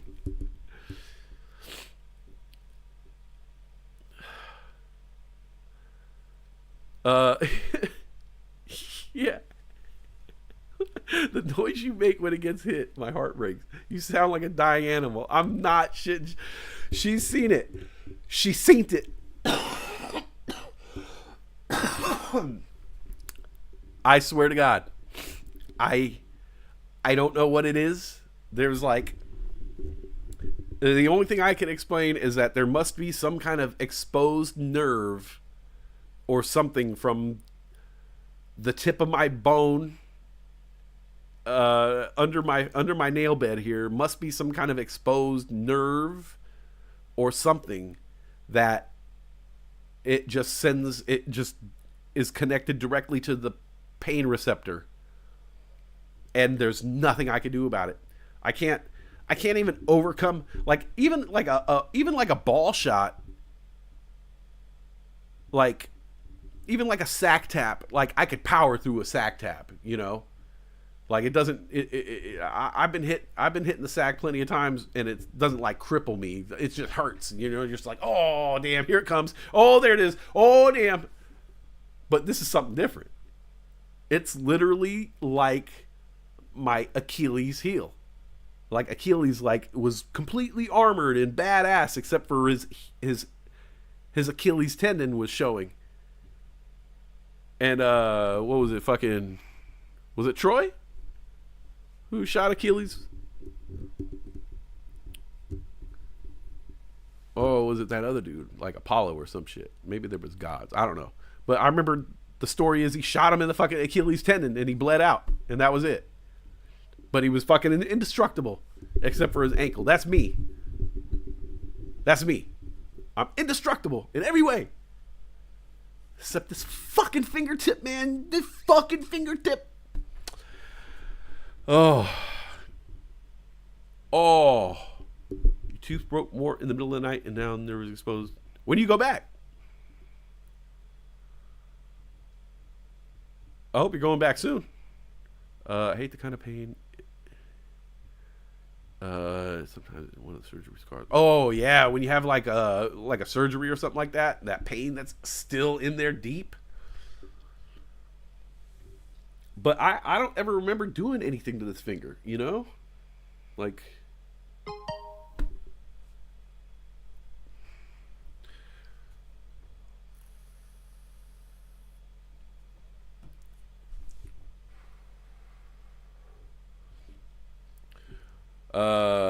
call today, disappointment Monday morning, 8:30. All right.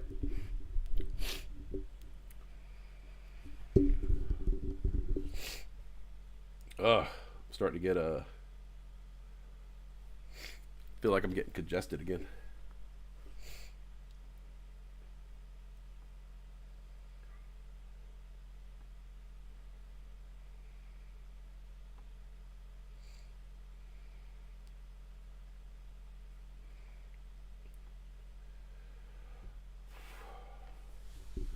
Well, this is a perfect end to the day for me, because sorry, I know that's gross.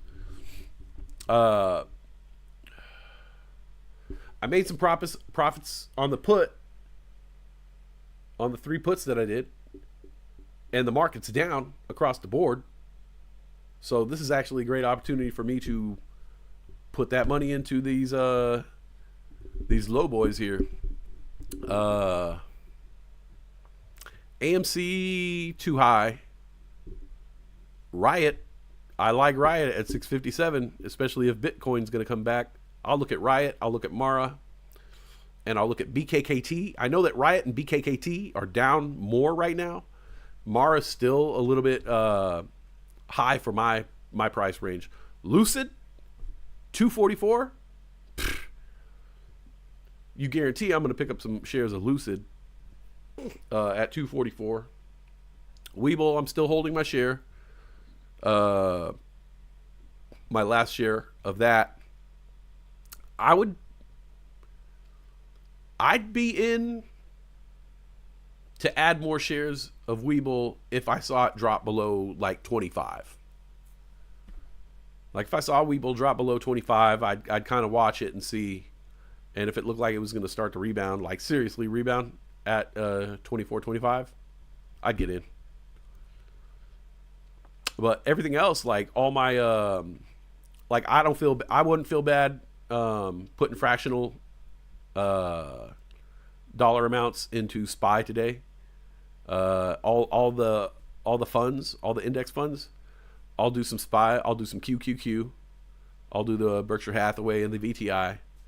I think Boeing is up, but I've been actually just kind of doing Boeing like no matter what and just adding to it. It just kind of seems like it's just been on an upswing for a while. Boeing actually down 2% today.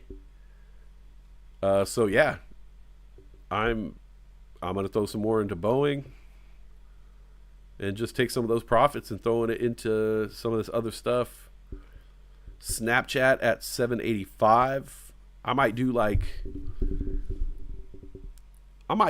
a share of Snapchat, maybe even get like a total of 4 shares of Snapchat. I don't want like a huge chunk of that. Neo is at 361. I think I'll pick up some Neo and because that's pretty cheap, so I could buy get like 5 to 10. American Airlines, watching that a lot. I like it lower. Ford, I like lower.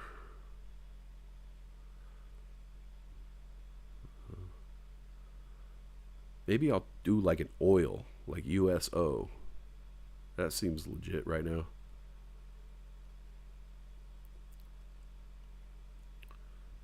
AMC is too high. Sound like Eeyore right there. AMC's too high. But yeah, definitely I think I'm going with I think I'm doing Lucid today. I think that's going to be I think it's going to probably be my big buy today. Maybe I'll do like 8 shares. Let's see, 8. I might do like 8 to 13 shares of Lucid. I like where it's at. And then just hold it on, UWMC is at a 52-week low? No shit. Let's go. I love 52-week lows. As long as, all things in moderation. Oh, shit.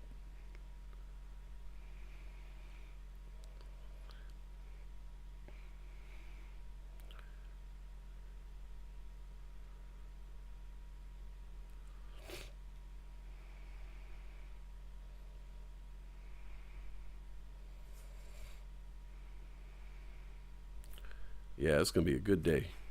I will probably sign off in about 10 minutes.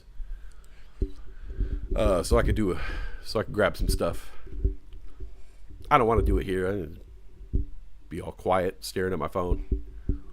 That's a different stream.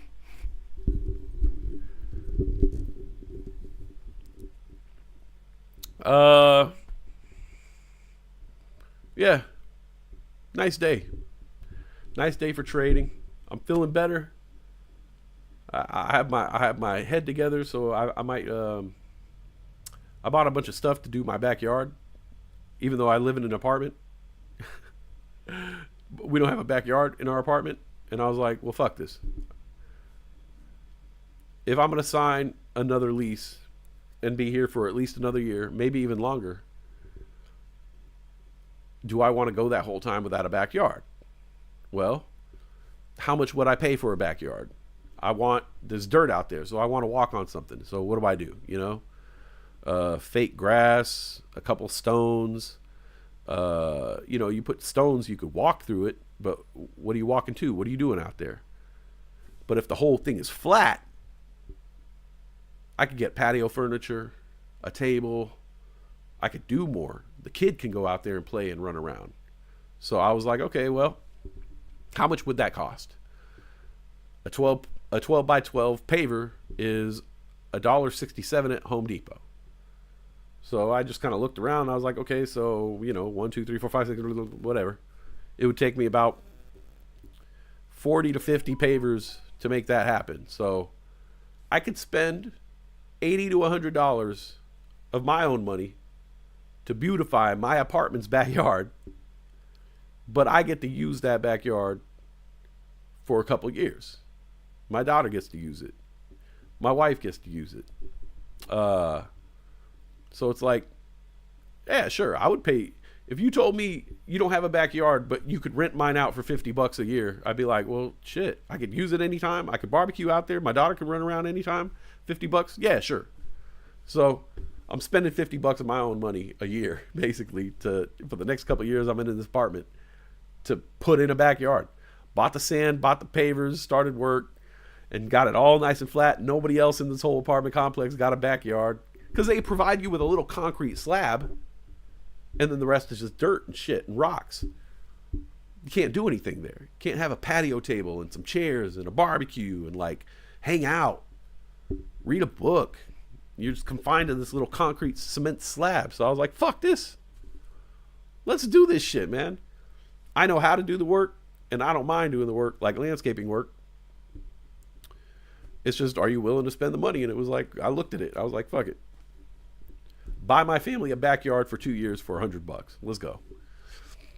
And I got cash back on my Capital One card. So what's in your wallet? So I got all the shit out there, but I've been sick, but I'm feeling good today, and I might want to get out and get some sunshine. So maybe I'll go out there and get on my hands and knees and suck the earth of dick. Suck the earth's dick. What? That means get grounded, man. Gotta play in the dirt, play in the mud. You don't know. Gotta play in the mud. Gotta get all muddy. Yeah, maybe I'll do that today. After I, chill. Fuck, eat some breakfast, smoke a bowl. But yeah, thanks for tuning in. Thanks for hanging out. I hope you guys have a great day. I hope you had a good day. Hope you had a good day.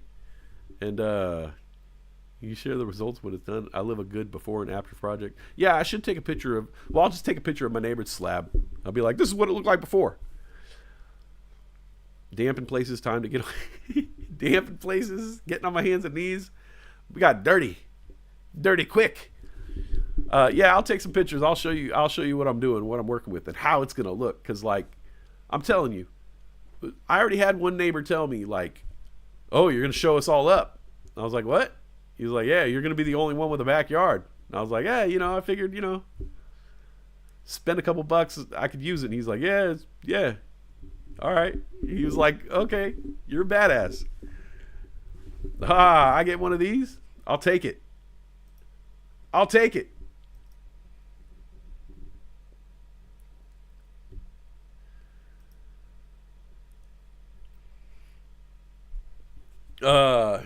Yeah, so that'll be fun. Yeah, I'm excited because in my mind, I know what it's gonna look like and how it'll be functionable and functional. Did I say functionable? Oh no. What the fuck is that? Yeah, it's gonna be real nice, man. Especially with the red brick on the cement, and we got rocks back there, and we're gonna get a little a bridge and a gnome. Oh, I didn't tell her about the gnome. Yeah, we can get a gnome. I know she wants a gnome hella bad. So yeah, maybe I'll get some sunshine, and maybe that's what we all should do, My advice to you, sir, is go outside. Get that good sunshine on your skin. Get that good air in your lungs. Call someone you haven't called in a while because it feels so good for you and them. And at least keep this positivity rolling day and night, 24/7. And I'll see you back here tomorrow morning. I'll start the street 6:30. Let's say 7-ish. Let's say 7:30. Let's say, just bear with me. I'm a colored person. I'm a person of color. Time was an invention by the Catholic Church. We're not used to that shit yet. We're still on indigenous time, all right? You guys are counting months. I'm counting moon cycles, all right? You guys are in January. January is the end of the year to us. What are you talking about? March is the first month. March, April, May, June, July, August, September, the 7th month, October, the 8th month, November, the 9th month, Diez, remember Diez in Spanish? Diez, 10, December, 10. You get it? See where I'm going there? I'm on that time schedule, all right? Sorry, Pope Gregorius, but I'm not playing by this Gregorian calendar bullshit, all right? Stealing my time, the great theft of time. That's another episode.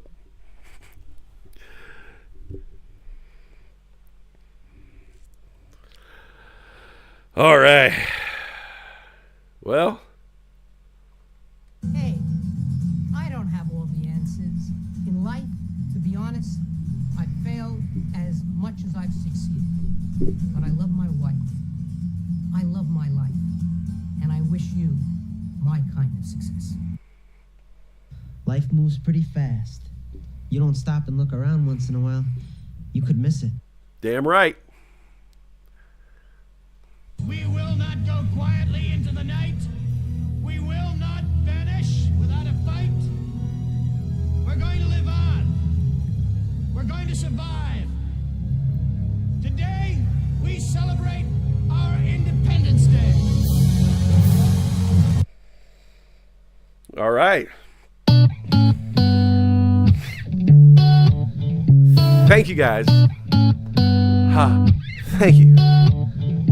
In the summer, lighting up, she's smoking trees. Only Thank you guys for joining me today. Her man she hasn't seen, and there's no real one emotion. She can't say what she needs. Thank you guys for joining me today. Then she's horny, baby, stay.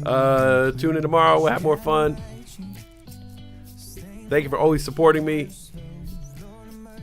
Lot of mercy. Brian Joel, once again, thank you for that. Super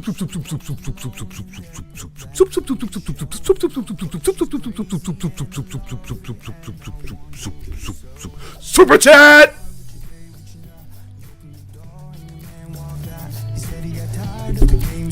Never giving some thought, but I get used to feeling some ground with the feet, with the ball. Got your head at the phone, but your man won't call. I have a Superman pose with a brand new cape. Papa, give me some love, and I'm on my way. I'm on my way, wait.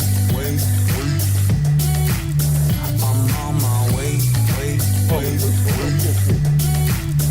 on my way, wait.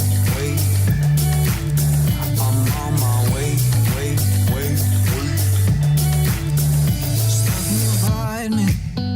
You said you got some big surprise. Thank you guys. Love this song. Remember, we used to listen to this song every day. My eyes are begging for more.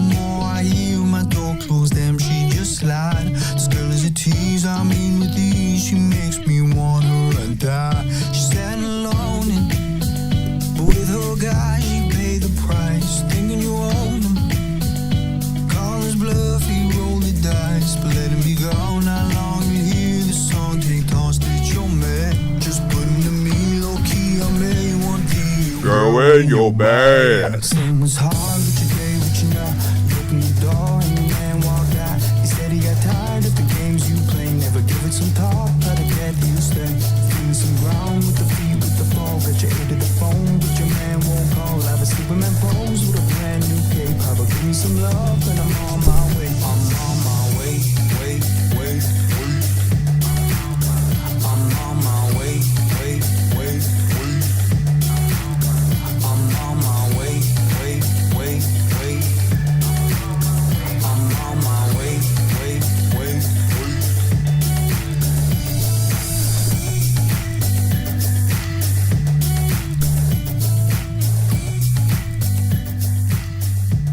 All right, man. All right, y'all have a good day. I'm out of here.